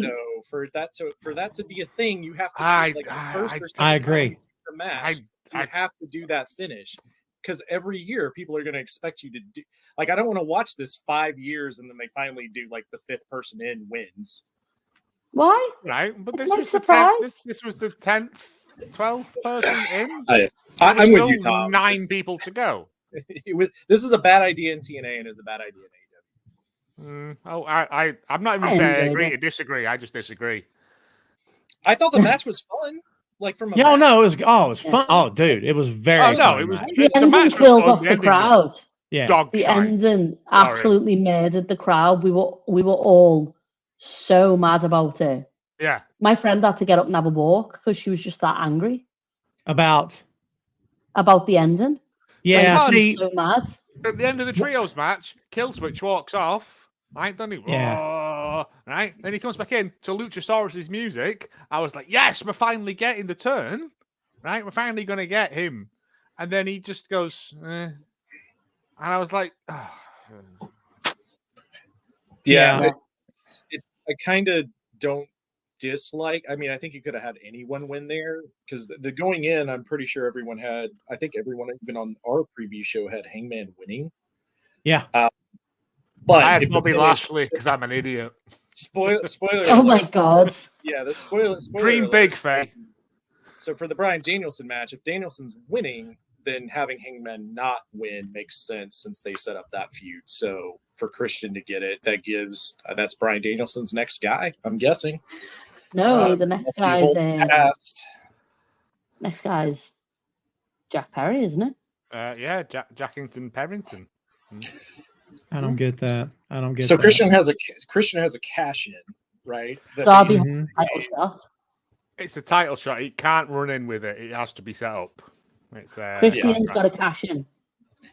It's not a Christian running can cash cash in though, is it? Oh yeah. He says he Yeah. can cash in whenever he wants. That was announced just before the, Okay. That makes it a bit more interesting. Then I didn't know that. Yeah, so with it being Christian, that kind of fits with his heel. I just finally thought, right, we're gonna get rid of Kill Switch. You can go back to being Luchasaurus. He can try and pal up with Jack Perry again and become, I don't know, Petrol Pump or something. Because petrol's made of oil, which is made of dinosaurs. I don't know. But no, he just did it again, and it just felt like a non-event. I don't get the Christian ending. It doesn't make any sense. I love Christian, by the way. I think he's done maybe the best work. It's a big statement. I think maybe he's done the best work of his career in AEW. But Best I work don't. since Night Fight. Yeah. I didn't care for this ending at all. It didn't make any Coming sense. home, I was like, "Has Danielson got a dead dad?" And I was like, "Yeah, all right then, I'll take that." Where does Bryan Danielson's dad live? Oh, Christ, it's right near Christian's house. So if you know Danielson's winning though, and you're gonna have Hangman lose and interfere in that, wouldn't it have made more sense to do Nigel? I mean, if Nigel's going to stick around, why would you not just set up that match, even if it was like the following week television match or something? Because Nigel's gonna come out one week and just go, Danielson, you clam digger, me and you, come on, and Danielson will be like, yeah, all right, fair enough. One last time, let's one last go around, and I'll be like. Yeah, and I will explode. Yeah. Like, I'll just cease to exist. It doesn't need a setup. There's enough history there if you know it. Like, it's... Yeah. I don't even want it in AEW, though. I want it on a Burn and Heart show. In the Olympia. I don't even want it on AEW. Like, I want to see it. One of those floating docks from Virtua Fighter 3. Like... Yeah. Like, I don't even... This in my head, I don't even want this match in AEW. I want it on an indie show. If you're not going to build Nigel McGuinness on TV, then it shouldn't be a build to a match. To Joe's point, he's just come out and challenge him. Yeah. Oh, it's not that I wouldn't be happy about it. It's just for my own selfish reasons. No, I get it. Yeah. Like, So it needs to be in like the Wolverhampton Bowlerama upstairs or something. Yeah. Or in the Olympia in Liverpool, where they have all that's the too big. It needs to be like upstairs in above a pub. Put it in the sports centre where Soft Pro is. Yeah. Oh, mate. Yeah. Yeah. But yeah, there's. They're not. They're going to do it because it's. Yeah, of course. You know, I'd still like it for it to happen where I can like just for purely selfish reasons. Yeah. Yeah. Yeah. Christian winning makes it a little interesting from the point that he still has a bitter rivalry with Jack Perry to some extent. Oh, that's happening. That's absolutely happening. And if you add the cash-in effect with Bryan Danielson, it does add something to that could be very interesting. Well, also the fact that Perry's going for Danielson now and taking his eye off the ball of that belt as well, off the TNT belt. And Darby has the shot as well. And Darby's got a shot as well. Like, there's a lot of moving Grand parts. Slam, which is like the end of September. If we get a 4-way, I'll be disappointed. But yeah, I think shots for Grand Slam. That was what Darby won. You got two or three. With Christian, it's interesting. With Christian, it's interesting as far as him winning it. It took the air out of the building for sure. I was just very disappointed. If he'd have just won it on his own, I'd have been fine with it. But the fact that Luchasaurus came out and helped him win, I was like, killed it off. One step forwards, 2 steps back. Like, yeah. Just me. I'm just waiting for that day when he just kills him. It's an interesting choice. Let's move on now to Black Sabre Jr. as well. That was great. Oh, that's right. Oh, I mean, very cool. Matt Briscoe coming out. Like it was a good Jeff Jarrett's pop. The hug spot with Okada in orange. Yeah. Jeff Jarrett all the way through the buy-in as well was getting chants from the crowd while he was doing his bits to camera. Like, And Jarrett again, got a people love him. massive pop. Massive Yeah, pop. he did. JJ. Okada- big bills. That's what we love. Okada trying to set up the Rainmaker and Orange Cassidy putting his hand in his pocket was pretty funny. So he couldn't get wrist control. Orange Cassidy's Mr. Bean intro. Come on. Ah, It's pretty good. perfect. Like, it was a Wearing all fun black. match. It was a great match. Like, these multi-man matches are always just to set up stuff. I'm disappointed with the ending. But now, having listened, it makes it a bit more... I don't know why I wanted You shouldn't have Lashley to to win. dwell on it though. Like, you shouldn't have to go like look at it and go, "Oh yeah, it makes sense now." That's not what you want. You want it to be good in the moment. And that kills it off. Yeah, but I wanted Bobby Lashley to win, so I'm an idiot. But Christian could have won it by himself. If Christian won it by himself, I'd have been more okay with it rather than the reverse and then the reverse.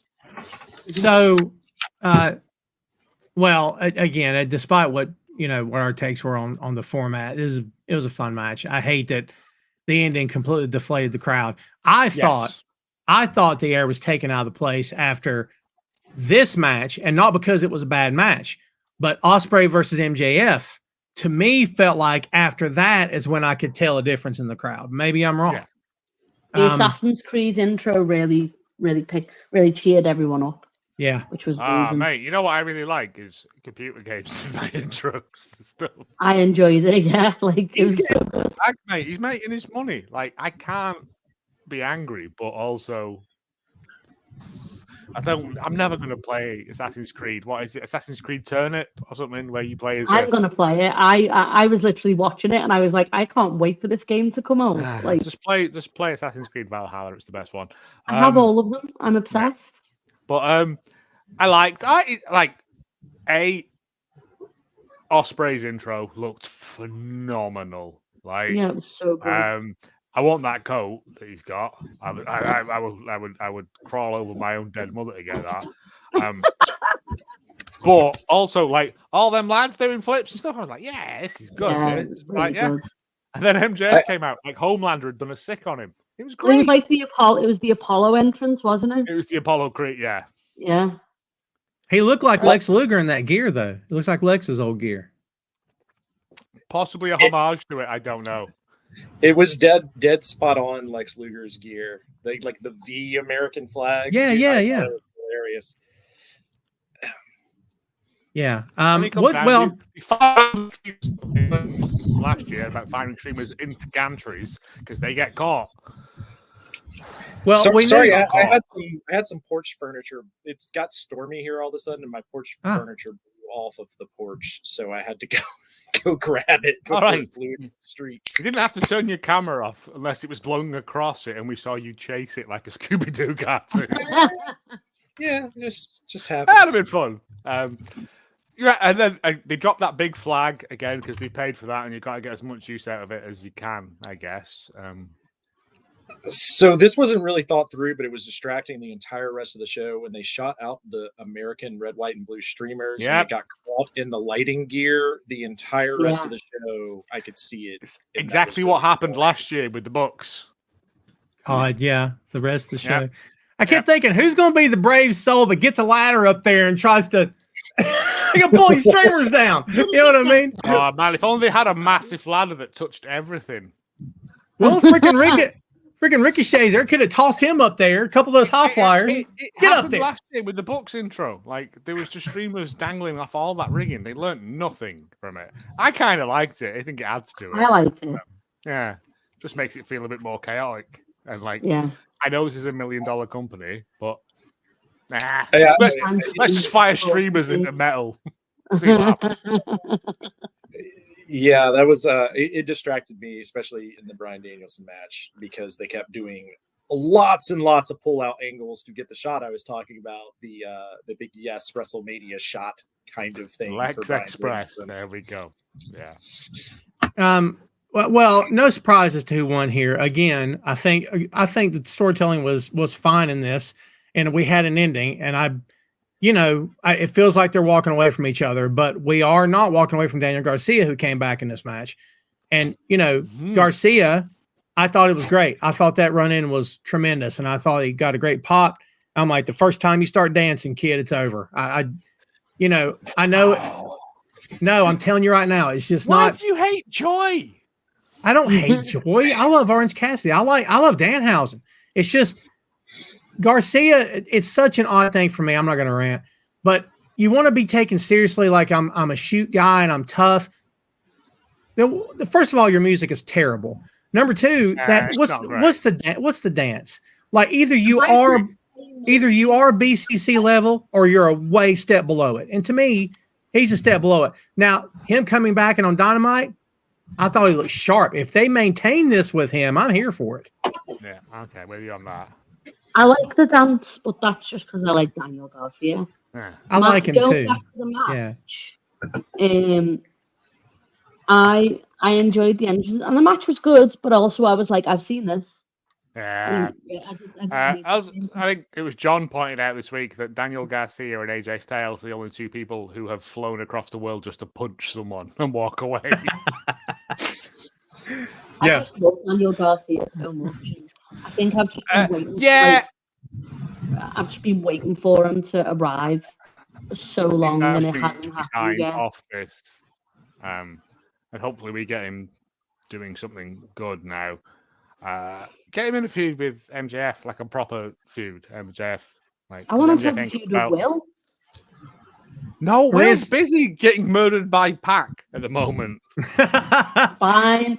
Like, Will's got a lot of shit on his plate at the moment. Yeah. Language. Sorry for the swear. I know. Sorry. Get Danny in the C2. I genuinely thought.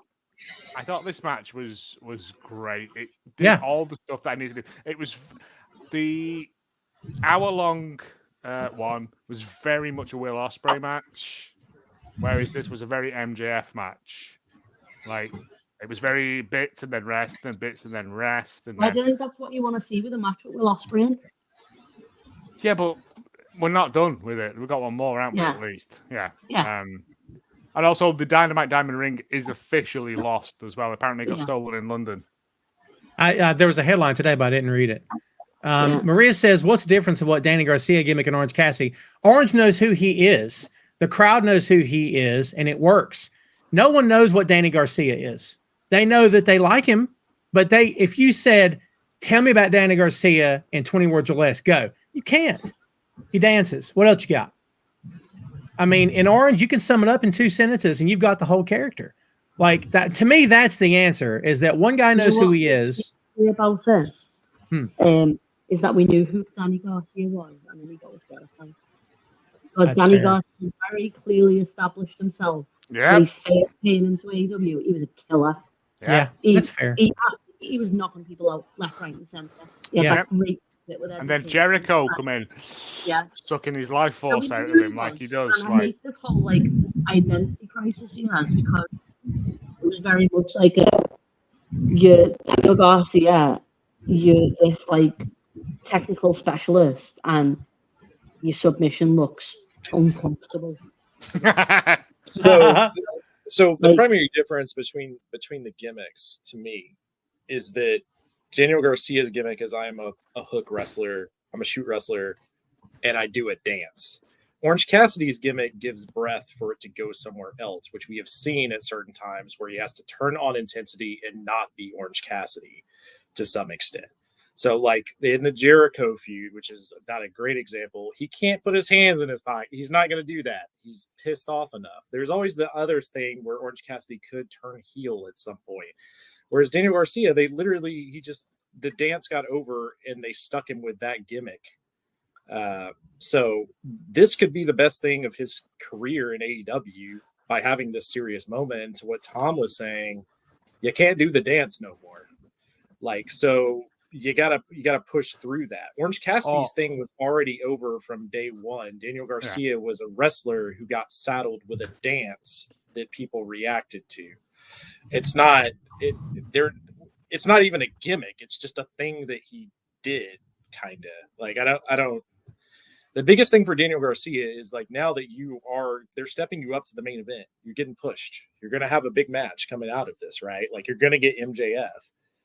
You can't do this silliness anymore. We need like what you were doing in the Willer Yuta feud with him and Ring of Honor and Black Label Pro. Like, we need that Daniel Garcia, which I think will be great because I actually like that stuff a lot. The more serious PWG Daniel Garcia, isn't it? That's what we need. We need the PWG champion. Right. And I think that's been like more of my problem with Daniel Garcia, and it's more the way he's booked. And this is a good opportunity for them to get out of that. But with the difference between the gimmicks is Orange Cassidy's character was over from day one in that company. And the gimmick itself leads to is like, oh, I don't care until I do care. So the fans that's always built into any feud or match he has. He can turn on the seriousness like we saw in that long championship reign he had. Mm-hmm. Or like when he fought Moxley, like the Moxley feud is a great example. Daniel Garcia has not shown that level that he could do with the gimmick when he was doing the dance. We might see that here. I think if we get more of the PWG, Black Label Pro, or Daniel Garcia, that this will be a whole different conversation. The Dragon Slayer. That's what we need. Yeah, there you go. Yeah. Fernando, I'm not. Let me back up. Fernando says Gregory Helms dropped the Hurricane gimmick and became the longest cruiserweight. I'm not arguing with. To me, Gregory Helms and the Hurricane was incredibly over, but no one can tell me that dance is going to take this kid to a championship and make it believable and make it to where we all go, oh man, amazing. I just don't see it personally. Now, everybody, I could be wrong, but I don't think this is a Hurricane Helms situation. I just think he doesn't know what he is yet. When he did to be fair, that's fine. When he did it in the ring and he was bashing his crotch into people's faces, I was jealous, but also like that isn't selling you as a killer. Yeah. That's the difference. As an intro thing, Swerve, like, he's got around him. You know what I mean? Like, there's room for that. And as his intro bit, that's fine. Everyone needs a pose or whatever. But when he started doing it in the corners, a taunt, thank you. I couldn't remember the word. I was going left stick. Angry entrance. In terms of in ring, he doesn't need that because he should. No, he doesn't at all. People. As an intro bit, he can still keep it because it's you can even do it over your opponent's body afterwards. Like that's fine. But when he was smashing his junk into people's faces as a move, I was like, no, I didn't like that either. Chris, what were you going to hit us with? Sorry. Yeah, so we got the comment with the Gregory Helms there. I guarantee you, if you ask Shane Helms if he should have kept the Hurricane gimmick, he would say yes, because he was the second merch seller below The Rock during that time period, which means that's the most money he ever made in his entire career. So sometimes the gimmick works. In the case of Orange Cassidy, the gimmick works. Dancing and humping people's heads is not really a gimmick. It is just something you're doing. There's nothing else that ties. His entire personality wasn't tied to that dance. It was someone just tell my dog then, please? It was just something he did, and the other thing he did was he basically, like the BCC, like, I'm a very serious shoot wrestler, so it was just completely out of place for who he is. This is his chance to be, like I said, like the Dragon Slayer, or like Faye said, the Dragon Slayer, or something. Robbie, I'd rather not. Robbie, we don't talk about Disco Inferno ever, right? The reason we don't talk. Well, listen, all I remember is dancing. Disco couldn't work. I remember when La Parka smashed him in the back with a chair. That's all I remember. Yeah. I mean, I'm sorry, but plus the guy that behind that gimmick is kind of a crap human being at this point. So he's. No, we never mentioned Disco Inferno. Yeah, he's not a great. When La Parka hit him with a chair. Not a great dude. And we laugh. Well, we've only got 3 left. Look how quick it got us here. We're almost done. You knew it was going to happen. Mercedes Moné defeated Dr. Britt Baker. We can move over this very quickly. Yeah, this was the entrance was great, but really? Was it? Because I saw all the way through everyone else's entrances, there was a big gold coach on one side. Yeah, me too. I was like, well, who's that for? this was a mess. I thought Mercedes was fine. I saw Britt not carrying her end of the match. No. That's what I saw. I saw Mercedes moving with confidence, and I saw Britt not really moving too much at all. And I saw spots that were weird. I saw probably landings that were supposed to land differently. And I don't have any reason to dislike Brett, but we are aware to some degree of the friction between these two. And I think maybe that played in, maybe it didn't. But this was a highly forgettable match. And I think if they had a choice, they'd want to run it back and get it right. But this didn't belong on this card. I think Mercedes put out a statement saying something to that effect, basically. Yeah. They're probably going to run it back at Texas next year. And again, it just didn't gel. Whether it was just people who don't sync up properly, or whether it was. I think that's the problem with Britt sometimes, though, is that if there's people she's against that don't gel with her style, then it doesn't translate. This was the one match of the entire evening when I was watching it with my mates. We just went, I'm going to go for a wee. Like, I genuinely don't care what happens in this match because it just didn't get me. Everything else, I was like, oh, come on, I want to see what happens. And this one, after the first crowd were dead. After the first sort of 5 minutes of it, I was like, oh, it's just going to be a lot of pushing and shoving and like, yeah. It's no one's fault, but this was billed as their big thing. This was also, it did follow Will Ospreay against MJF, which is also going to. It was sent out to die. Kill a crowd. You know what I mean? That is what I was going to say. Is the position on this match made it actually worse than the actual match itself was? Yeah. I didn't think the match itself was that bad. I wasn't bored of the match. I was just exhausted at this point. Yeah, like you have this big epic, and then you throw this in between. To me, the match went too long. Yeah. Too many false finishes. It felt very much like WWE trying to have an epic match, like AEW. Maybe not, yeah. So the style kind of off a little bit.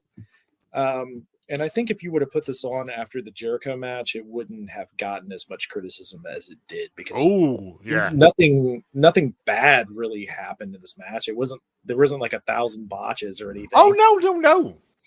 So it wasn't that. It was just. It was clumsy. It wasn't a well wrestled match, and I just don't believe Baker held up her end of the deal here. That's my opinion. I feel like this maybe could have through that Panama Sunrise as well. Yeah, she probably could have got some tune-up matches in if she wasn't suspended for 2 weeks. Maybe that by her own hand though. She did that to herself. I mean, maybe if she had a stroke, we can keep making excuses. I'm saying she did that to herself though. She's. Yeah, lot of fire to that smoke when it comes to her. I don't know why it has to be. There don't have to be anything, but yeah, Tony's very high on her, but that match was, I don't know. I don't want to make it too serious, but it kind of feels like maybe she was exposed just a little bit. Maybe I'm wrong. Again, up until the Dynamite before it, when they had the contract signing, I didn't give a shite about this match. And God, apologies. And then. When they did that bit and we got you're one of four, I'm one of one. I was like, okay, like Britt's gonna go out, and this just didn't feel like it. It felt slow and lazy and and that's just me. You know what I mean? I just genuinely, this was the worst match on the card for me. Same. It was. Plotting. I think if you cut 20 minutes off this match, it would have been a better match. It would be. I don't think it should have kicked off the main card. It would be in negative 2 minutes, 35 space at that point. It was 17:25. It could have went 10. It could have went 10 and been done. It could have gone 10 and been good. Like it felt like an hour after. It felt a drag. That's what I mean. I said I went for a wee and came back and I'm like, they're still in a hold. Like it felt like when they do picture in picture, like, you know what I mean? Yeah, and the manager on the outside, they spent like 4 or 5 minutes just establishing the manager getting thrown out, which you probably Camille, like anyone cares. Yeah. Again, but that could have been interesting. They could have had Jamie Hayter come out and smash Camille. And then we're going to get two giant lasses, like, smashing into each other. And I'd be like, oh, God, this is what I want for my birthday, and no one got me it. Yeah, but the problem is that there's a little bit of thing between Britt and Jamie as well. Yeah, I know. But so, again, it keeps adding up. It was fine. It was just, it's always going to be a difficult slot to fill.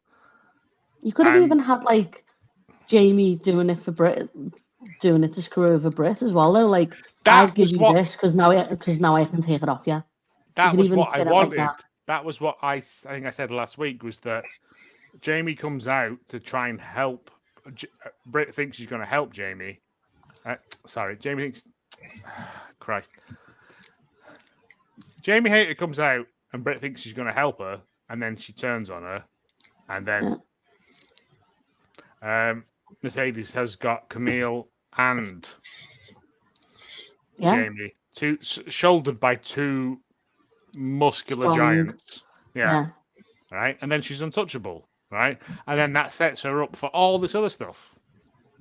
And you can even have a like with Marina Shafir and stuff like that then. Like have a fight then. Like good times. Again, so many other things it could have gone as opposed to just however it ended. Yeah, the match went way too long for me. And Faye, something you said, I think is something that is very relevant, which is we have seen Britt Baker have one really great match in AEW, which was against Thunder Rosa. And the same might be able to be said about Mercedes Moné, where they wrestle to the level of their opponent.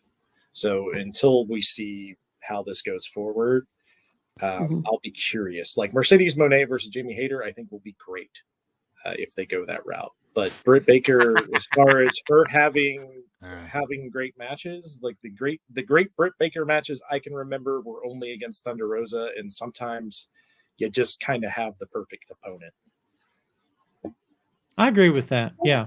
I think I just enjoyed seeing Britt wrestle like as a character. Like I was always a fan of Britt, to be honest. I enjoyed the character and stuff like that. Like, and I don't know. And what's even worse, that I can't even remember like a lot of like Britt matches that I didn't like, but I can't remember them by names. What ones I did. Like, but I do actually really enjoy Britt. Yeah. I mean, well, in the chat, let us know what your favorite Britt Baker matches were. Maria says Britt had a really good match with Chris Stanley for TBS Championship. Yeah, I was good. Fernando says it should have been Saraya versus Mercedes.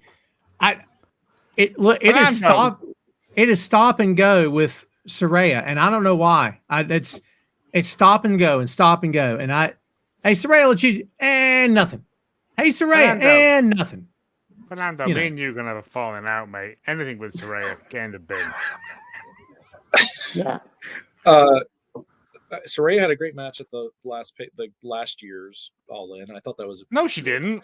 No, it lasted like 5 seconds. She had a 9-minute 4-way match where she just stole the title away. My son made me take him to the bathroom during that match. The match started when she came out to Queen at Wembley last year. Is that what you're talking about? Again, yeah, she did. And then all her Hagrid fucking hobo so many swears. Jeez. So for Saraya, I was angry that it wasn't Emi Sakura. Emi Sakura needs her moment next year. At Wembley. Forbidden Door, Emi Sakura, Forbidden Door. It's not going to be at Wembley, though, is it? Anyway. It needs to be Wembley. It needs to be at Wembley. To be fair, you can't shove. What I was going to get to is last year women's 4-way match was trash. Well, it was but it was also put at the card. Basically, this would have been too quick. Nothing happened. I literally, I didn't want to make. I hate making the point of like making the women's matches like the place where you go to the bathroom. But my son had other ideas. But by the time we got back, it was over. I was like, "What? I missed that entire match. It was shocking." I did a very long blink and missed it. Yeah, it was too quick. I thought it was a fine long match. Not all Nah, man, matches it was need to trash. It was depending on Phil who's in the designed to match, put it the doesn't belt matter. on Saraya, and then Saraya came in with all the troglodyte family, and they all went, yeah, like Dave won most handsome hump at the county fair. Like, you guys are so rough to Saraya. I feel bad. I hate her. Oh, I really yeah, hate yeah, her. yeah. I don't like Saraya. She can get I in the don't bin. understand. Like, and now she's trying to work some kind of gimmick where, like, we're not doing that. We're not doing that. Yeah, no, let's not go into that This is because for I'll get Tom's angry and after you'll hours get when I angry. just yell at you down the phone. I don't dislike her, but I have said on the record before that there are moments when it feels like maybe she thinks she's better than what she actually is. She absolutely believes into her own hype. But I don't know. That's not. Conference? But that's not me taking a dig at her. I just think that maybe every wrestler's got an amount of ego, but maybe hers is a little too healthy. Maybe. I think that I think the Renegade twins need to join up with her. I think that's what Saraya needs. She's still hurt. She's never going to to have she needs to discover plutonium and just try and eat it. So in response to the question of it should have been Saraya versus Mercedes, what I was going to say is Saraya can't have that match. Not in between Will Ospreay and your main event with Bryan Danielson. She just can't physically have that match, regardless of what you think of her work in general. Like the reason her matches are so short, going back to last year, which is why I have no problem with it, is that she can't physically have that match. So why she Hulk Hogan couldn't physically have that kind of match against The Rock. There's ways to work around that when they did the WrestleMania match with Hogan. There's certain ways to do that. I'm not going to bury Saraya because I thought that she was very good early in her career. She's just had a ton of injuries. Fair. And for every Bryan Danielson, there's thousands of other out of work wrestlers who are on painkillers. So just keep that in mind. That's fair too. I can't argue that. Did you not see the press conference where she came in, stomped in, and then she said, "I will defeat anyone, they, them, or other"? Or something. Like she's fully leaning into the fact that everyone hates her, and I get it, but also boo. But also she didn't do that. But also she's allowed to do that. That's not of her own accord. No one hates her. They hate her boyfriend. It's her boyfriend, and it's the statements that he's made. Yeah, she's leaning into that because she's got now else. Before All In, and everyone was saying it was in response to someone on Twitter saying, "Oh, she's trans rights," and like she did do those like really nice bits, like on the thing, and then her boyfriend was like, "What are you on about? Attacking some random person on Twitter?" Yeah, he's not. And then she sort of ran with that then, and she's gonna make it a gimmick, and then she was like, "I'm your unproblematic," and it was yeah. That's what I hate it now. Okay, so is Saraya still dating the dude from Ronnie Radcons? Ronnie Redcon? Okay, Johnny Redcon. Attila started from my high school, so I have some fun stories I'll tell you guys. Oh, well, that's off camera gossip. Yeah. We've got two matches. I have known Franz a very long time. So. Mate, if I knew someone called Franz, I would know him forever. We got two matches left, kids. Jack Perry defeated Darby Allin in a coffin match. The shortest coffin match that ever existed. This was so fun. It was fun. Great, but also I blinked and went, "Oh, it's finished." I don't understand the end. I don't get why you beat Darby. In the same weekend, there were rumors of Darby's going to get pushed for the title. Then how does he lose a coffin match in Wembley Stadium? Like, I know you don't want to beat Jack, but I got to tell you, this thing they have where it's like we got to dig at Punk and we got to dig at Chicago, Perry. I'm thinking, do you have to keep doing that? This kid needs to, on his own merit, I think. But again, beating Darby in Darby's signature match in that company anyway, in 10 minutes, and you flew Sting across the country to come out for it. I mean, and he still lost. I don't know. It was a weird ending to me, honestly. So yes, Joe. Thanks, miss. So much time got cut from this. Yeah. It went 10 minutes. That's the shortest coffin match I think ever in existence. So have we got confirmation they cut time, intentionally cut time? Oh, there's confirmation they cut time from this. Okay, Yeah. all right. Well, that's a I problem. think they should have set the coffin on fire. I believe that was the plan for them to set the coffin on fire because in the pre-show, I can't remember the lady's name, the one that had a purple dress on. Couldn't tell you her name. Couldn't tell what her face was like. But she had a purple dress on. She said it was X Lexi. amount of. Possibly Lexi, I don't know. Again, purple dress. That's all I remembered because it was a nice dress. She said, and it also has 700 pounds of steel in there. And I was like, coffins don't traditionally have steel in them. So it was. I think it was designed for him to stay in it, set it on fire. There's the flame, and then you put it out, and then he goes away. But I think time As got soon as cut. he had a white coffin, I knew that Jack was going to win because that was the colour of the coffin that he put Christian Cage in.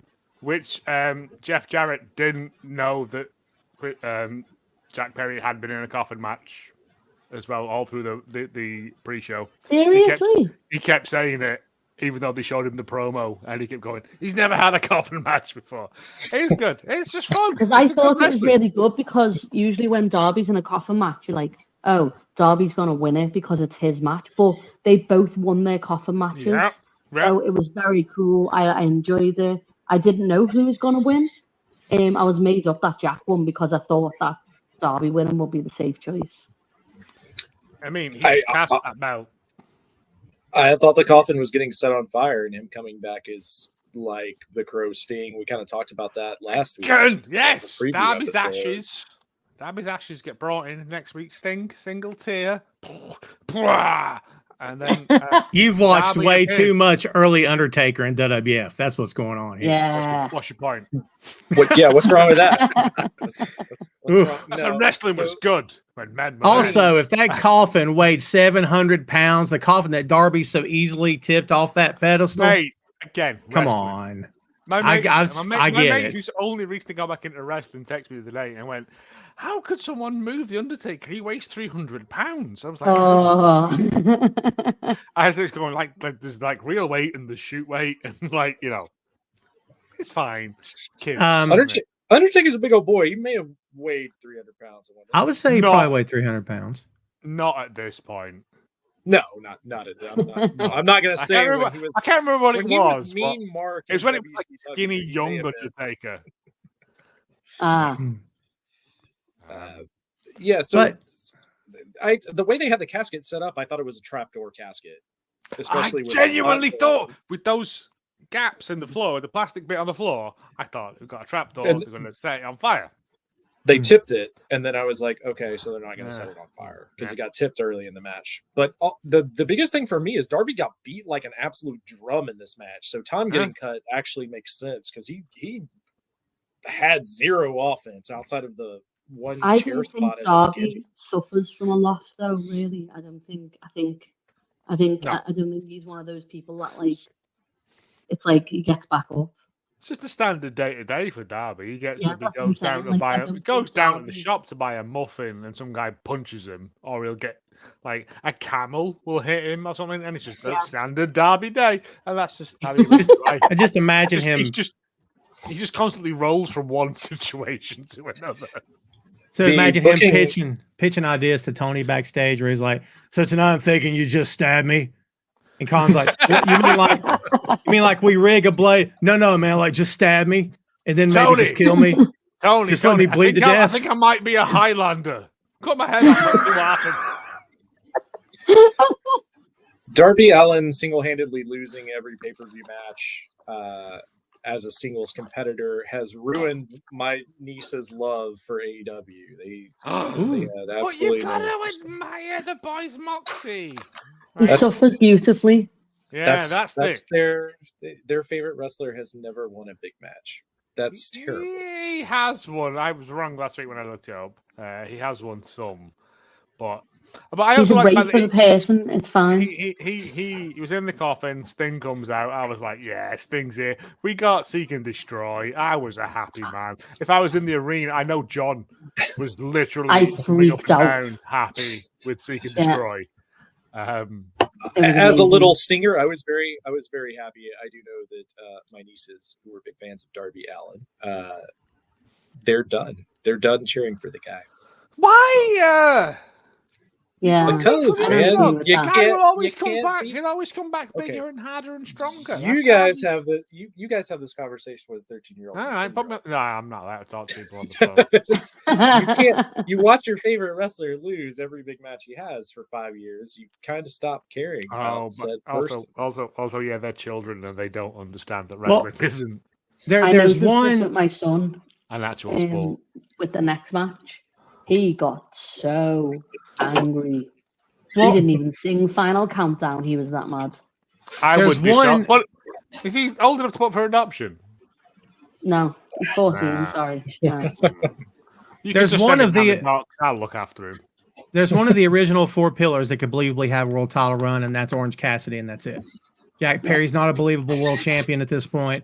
I don't think Darby's a believable world champion at this All point. they need to do with Darby is just put him on a run now where he just beats people. But he needs, to Should've- Chris's point, he's got to start winning. Yeah, he's got to start winning, but his kind of thing is that he did win the TNT on a pay-per-view at Revolution, I think, a couple of years back against Cody, because I did look this up. That was the only one we found, though, and that was Yeah, but shush. And Cody left the company directly after. So, He didn't fart on the belt, though. It was fine. Sting was awesome, though. I'll get He was. Sting Again, it's Wembley. It's not like the stories don't really kind of matter. It was more for the beat No. of Sting coming out and doing pretty much now. But I think you can have both. It is I think you can do both, Oh! though. Yeah. You know? Again, it's that thing that Darby needs to now kind of get out of under Sting's wing. Interesting that Swing. Mox is looking for him. And now Mox is obviously gonna and Mox has been watching Romper Stomper apparently. Yeah. One match to go, kids, and we're going to call it a day. Bryan Danielson became your new AEW World Heavyweight Champion, Swerve Strickland. I'll start this. For everybody who doubted Swerve and said he wasn't this, he wasn't that, he's a transitional champ. I don't want to hear anything else like that.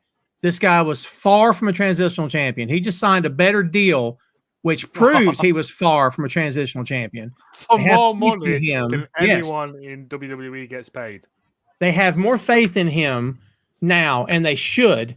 And I think he was a fine champion. I look forward to his second reign, which I think is going to be lengthy because he's not done with that title. I And will I mean, fight anyone who disagrees with this point that Tom's making. He's a Get top behind me in guy. the queue. A top guy. 100% a top guy. He's just so good. Yeah, it's unbelievable how good he is. Like There was a couple I of could missteps talk when he about him. came into the company, but yeah, they've locked him in. He's now Swerve, the B word man. You can't help but love him. You know what I mean? and I'm a Hangman girl as well. You know what I mean? I know. That's my point. In fact, coming from you, this is a big thing. Swerve so much. He's so good. I don't He even is. want Hangman to win the feud. This is how much I love Swerve. I don't know. I don't want Hangman to win it. I think I just like to see Hangman sad. I like my favourites to not have a good time, basically. Anyway, we're This not is it. talking about that. Doing this. But this match, oh my god, wasn't it just the most magical thing you've ever I seen? genuinely it. think that when I was watching this, I was like, there's not a lot of times in my life where I will get to watch two people at the peak of their game going at it. And Wonderful. Can I just say, right, on Fernando's comment there, where he said, excellent, but I would like a longer reign for Swerve. For me, Swerve's reign has done more than most reigns in the company in such a short time. He has just gone, right, you want to see a reign, I'm going to give you a reign. And I don't care that it's not going to be lengthy. You're going to remember it because it's made me legitimize in such a short time. and no one's throwing you off that podium. Like he put that video up of him at the Sweet Chin disco afterwards, where he was like crowd surfing, and he was like, "Who lost?" It's like, no, you did not. Like, it did not feel like a Swerve thing. I was like, I can't wait to see what Swerve does next. It's not. He's not going to fade into obscurity. No, he's just going to keep at this level, like belt or not. Fantastic. He's coming back. Yeah. Yeah. And it's going to be more interesting. Like, Shane, I'm not trying to come at you, but I don't know where. Again, it's all subjective. But Swerve can't hold a candle to Hangman Page. Tell me that you're having fun with us. All right, I'll tell you what, Tom. Let's just wrap up this match, and then you go to your questions. Yeah. Right. Just because people are asking questions. I thoroughly enjoyed this match. I predicted the right winner. I'm happy that Danielson won. I genuinely was so happy when Swerve no-sold the Psycho knee. It was amazing, wasn't it? After receiving 2 house calls to the head. It was such a shift in like balancing the match. That was like, But yeah. Like that storytelling. That's what I want in my matches. I want those bits, those moments. But like people going, "Oh, Swerve no selling." Again, people not understanding that no selling can mean more. Swerve's a killer. Swerve is a murderer, boy. Yeah. Like people don't. Swerve shaking off the Busaiku knee in his second or third match. Okay, but after he's been your world champion and proven himself time and time again, he's a top guy now. I'm sorry. Swerve's the villain. Swerve's the final boss. He has just house-kicked Danielson twice, and Danielson managed to get some offense in. It's not going to be 100% offense, is it? Like, it feels that Swerve operates on a different level to everyone. Energy bars work on Street Fighter. Like it. I was very upset. People don't understand this. It absolutely does feel like even when you're in the ring with Swerve, he is just on a different wavelength. That like once he hits his stride, doesn't matter who he's against, they're in danger. Swerve smells blood, and that's what it is. I messaged Olivia the other day and said, I know you haven't seen All In yet, although it is on ITV4. It's free to watch in the UK. Yeah, it's free to watch, and I paid for it like a mug. So did I. But I went. Yeah, I know, but you got to, haven't you, for the legacy. But we've got Hangman versus Swerve in a steel cage. That's going to be something. I don't know. And literally, she texts me back, somebody is going to die. And I went, yeah, pretty much, yeah. Chris, let's get your take on this main event before we open the floor here. Match of the night, absolutely phenomenal. Yes. I had no problem with Swerve no selling that spot. I don't know why people got so upset about that, because people had literally broken down Bryan Danielson to the point where he's apologizing to his family while getting beaten to death by Swerve. And if it's not for Hangman, Bryan Danielson doesn't win the match. It played in well. This is kind of what I threw out on the preview last week. It's got to be, Hangman has to be there for Bryan Danielson to win this match, right? So Hangman comes out. I thought it was a good spot, causing this problem. We get the great Bryan Danielson win, which I think is very important for AEW, their videos going forward. This is, like I said, this is the moment they'll be able to use, like WWE uses Bryan Danielson's win at WrestleMania. They needed that. I love this. This is not the last time Swerve is going to be champion. I'm not at all hurt about this. He'll be right back. Yeah. Hopefully we'll get the Samoa Joe Swerve feud we deserve coming out of this to some extent, since Joe is all about Joe. And Joe never came back for that title after he lost it, because they didn't want to tie anything up with him. So there's a ton that they can do with Swerve, even coming out of the Hangman stuff. So I'm really looking forward to the direction, both what they do with Bryan Danielson. Yeah. I look forward to seeing him. I hope he carries the thing to Wrestle Kingdom. I want him to have that moment, whether it's losing or whatever, the big Tokyo Dome moment that he wanted. I'm looking forward to everything out of this, and this is just the beginning for Swerve. I think he's phenomenal, much like you guys have said. And the moment that put him over for me, funny enough, the most is the casket match with Sting and Darby, and him just refusing to go in the casket and selling with just his hand sticking out of the casket. Phenomenal. The guy's incredible. Yeah. I look forward to him terrorizing Hangman's children again. A la Samoa Joe, hey Wendy. So getting all of these characters, these madmen, back together for maybe another 3-way or another feud, I'm completely down with. Incredible match, easily match of the night, maybe match of the year. There's been some good stuff this year, but it's right up there. It'll definitely make my top 5, top 10 this year if I do that. Great pay-per-view overall. I was waiting until you guys calmed down to Sorry. throwing stuff at my face. I was like, all of this is great. No. I submit Swerve never should have lost that coffin match. His hair was hanging out of the coffin. I'm saying. His hair was out. If that's part of his body, I don't know. It's dead. I'm fairly sure I said this to you at the time. It's dead. It's dead protein, though, so it doesn't count as alive. Shut up! I'm trying to help the guy out here. You should have won. I do want to comment real quickly before we hit the open floor. Hangman is also great. Yes, this feud will be good for him as well. This is not taking. I think that those two are the perfect. It's the Flair Steamboat. Flair Sting thing, right? You need that perfect opponent, that perfect feud. The wrestling soulmates. They're destined to feud forever. Yep. And that's great. That's what AEW needs. That they had that with FTR and the Briscoes. Unfortunately, with Jay's passing, that kind of knocks that out. It gotten stale with the Bucks. It was more believable for me. This is their new that, so they can do this forever.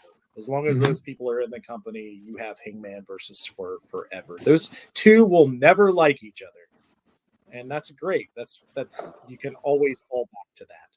It's always money. They make each other worse. Yeah. Oh, I like that. Like they make each other better from a wrestling sense, but from that's great. Like whenever they touch in storyline terms, this is going to get ugly because that's who they are. Whoa, I like that a lot. The floor's wide open, kids. One for free. Yeah, the floor's wide open, kids. We've got a couple comments. One I wanted to hit. I don't know. Chad says, can we get one answer question for everybody? Name 2 wrestlers that are over that you just can't make sense of. I'll start. LA Knight, Joe Hendry. What's wrong with LA Knight and Joe Hendry? You don't believe? I believe in Joe Hendry. I'm just saying. Me too. I don't know. I don't know if I got anything for you on that. I don't know. I'll also think about rosters real quick. Yeah, it's a lot. I'm just trying to think of someone who everyone likes and I don't like, because that's normally where it goes.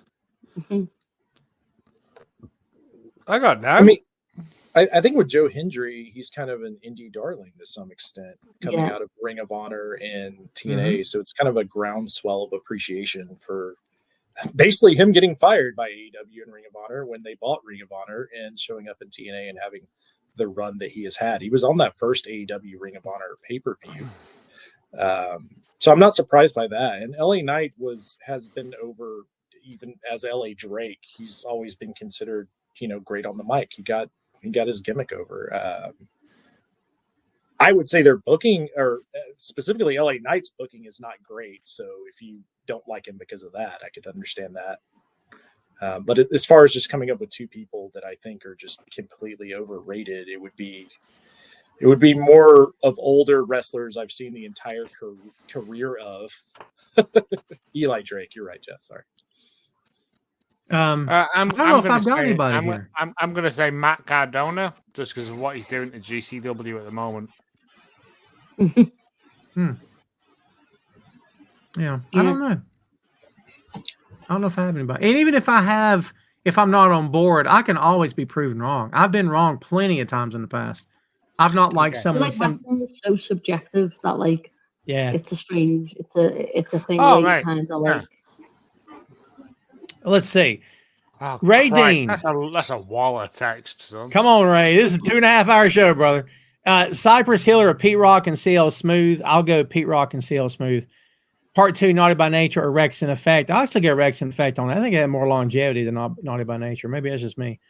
And if Adam Cole invited you to the grand opening of the Adam Cole arcade in which there were vintage games like Pac-Man, Donkey Kong, which game would you play first? No, it's another. You're stuffing a lot of questions in here, This Ray. every week, man. It's tradition. Donkey Kong, I would say. And if a friend could join you, would you pick me, please? Sure. And later one to get dinner, which includes barbecue. See, he got it. Yeah, see what he did? Barbecue ribs. Be good barbecue. They're going to be cookout ribs. Cornbread, they're lemonade. Barbecue ribs. They're going to be cooked on a grill outside. I love ribs.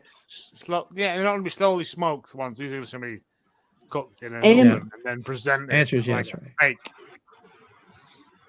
Sure, you can come, Ray. That'd be fun. And I would play Pac-Man because I'm not very good at Donkey Kong. Chris, you're a hip hop guy. What do you think? Cypress Hill and Naughty by Nature. Obviously, Cypress Hill. Those would be my 2 picks. I listen to Cypress Hill on a weekly basis, so Cypress, that's an easy one for me. As far as like classic video games, it's an arcade full of them. I'm not going to pick between those 2. Burger Time, dude. It's Burger Time. Burger Time is the correct could we answer. pick like anyone? Time. I'd probably be like Street Fighter. Street Fighter I was 2, Burger Time. Very good at Tapper. As far as Ray, always, man. Like I said, next time I'm in New Jersey. Also, you don't need Let's to go meet ask. up. You're always invited. I'm never in that exact situation that's happened.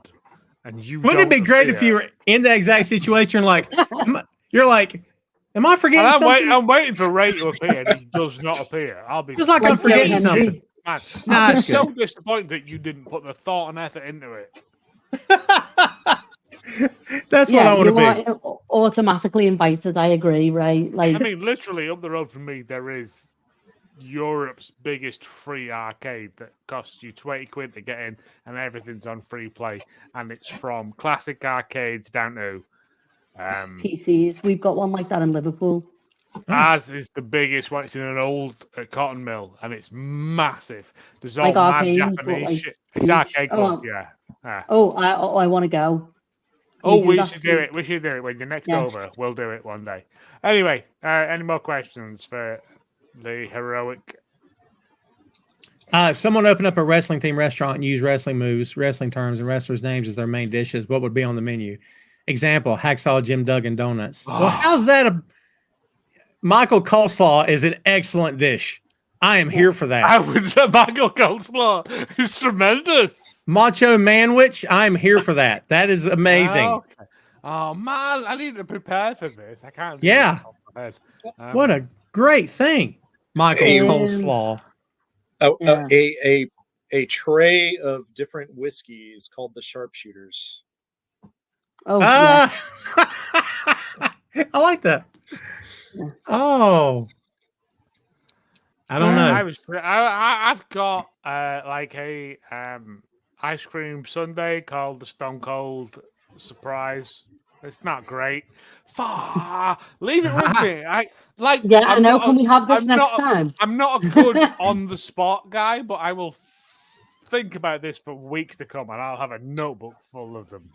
I have a slight fear of wrestling-owned restaurants. We had Abdullah the Butcher's Chinese Buffet here in Atlanta, below the Atlanta airport. I was kind of suspect. I completely forgot all about Planet Hollywood. Robbie Remember says Planet Hulk Hollywood? Hogan. Hoagies, that's good. Hulk doesn't get his own sandwich. No.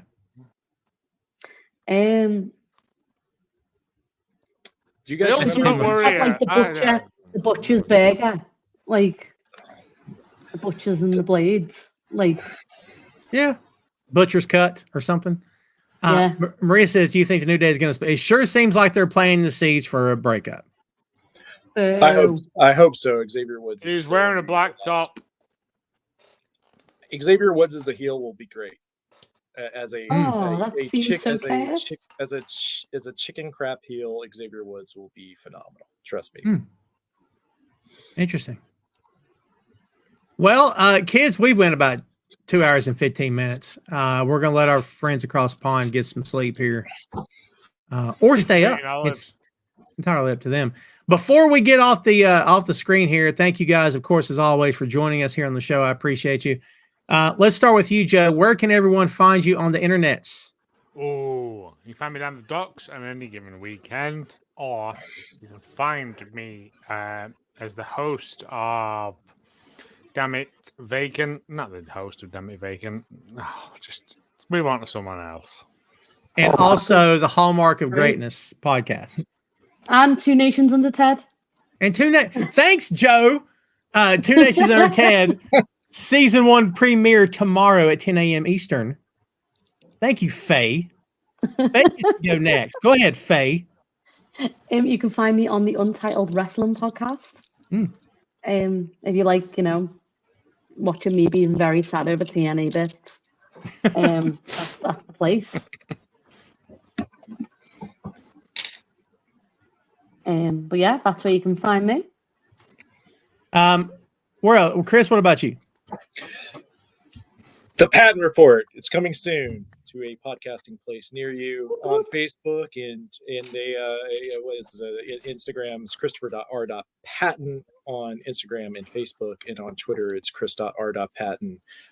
Rest in peace, Sid Vicious, Sid Udy. We didn't get to talk about that today, but I'm the master and ruler of the universe, Shawn Michaels. Yeah. Oh no, it was the weirdest thing the other day was when my mate texted me and went, Sid Vicious is dead. And I was like, Sid Vicious died in 1979, I think. Exactly. And then he went, no, the wrestler that you like. And I was like, oh, that makes way more sense. Yeah. Everyone check out the empty Alamo Dome Arena promo heading into the match against HBK, because he's known for being a bad promo. That's a great promo. It's a good promo. Check that out. Yeah. I don't know if I've ever seen a better physique in pro wrestling, and that's a big statement. But he lived in his physique. At any given time, it didn't feel like it was too much muscle. It felt like that's what he should look like. Like he was, proportionally speaking, he blessed with great DNA. And no matter what anybody thinks of his work in the ring, he was an attraction. He sold tickets. People wanted to see him perform. Yeah. Again, I mean, you don't have to be the best boy in the ring. Yeah. You've got to sell tickets. That's right. I think Sid is criminally underrated on how good he was in the ring for being 6'9". I think we're gonna get a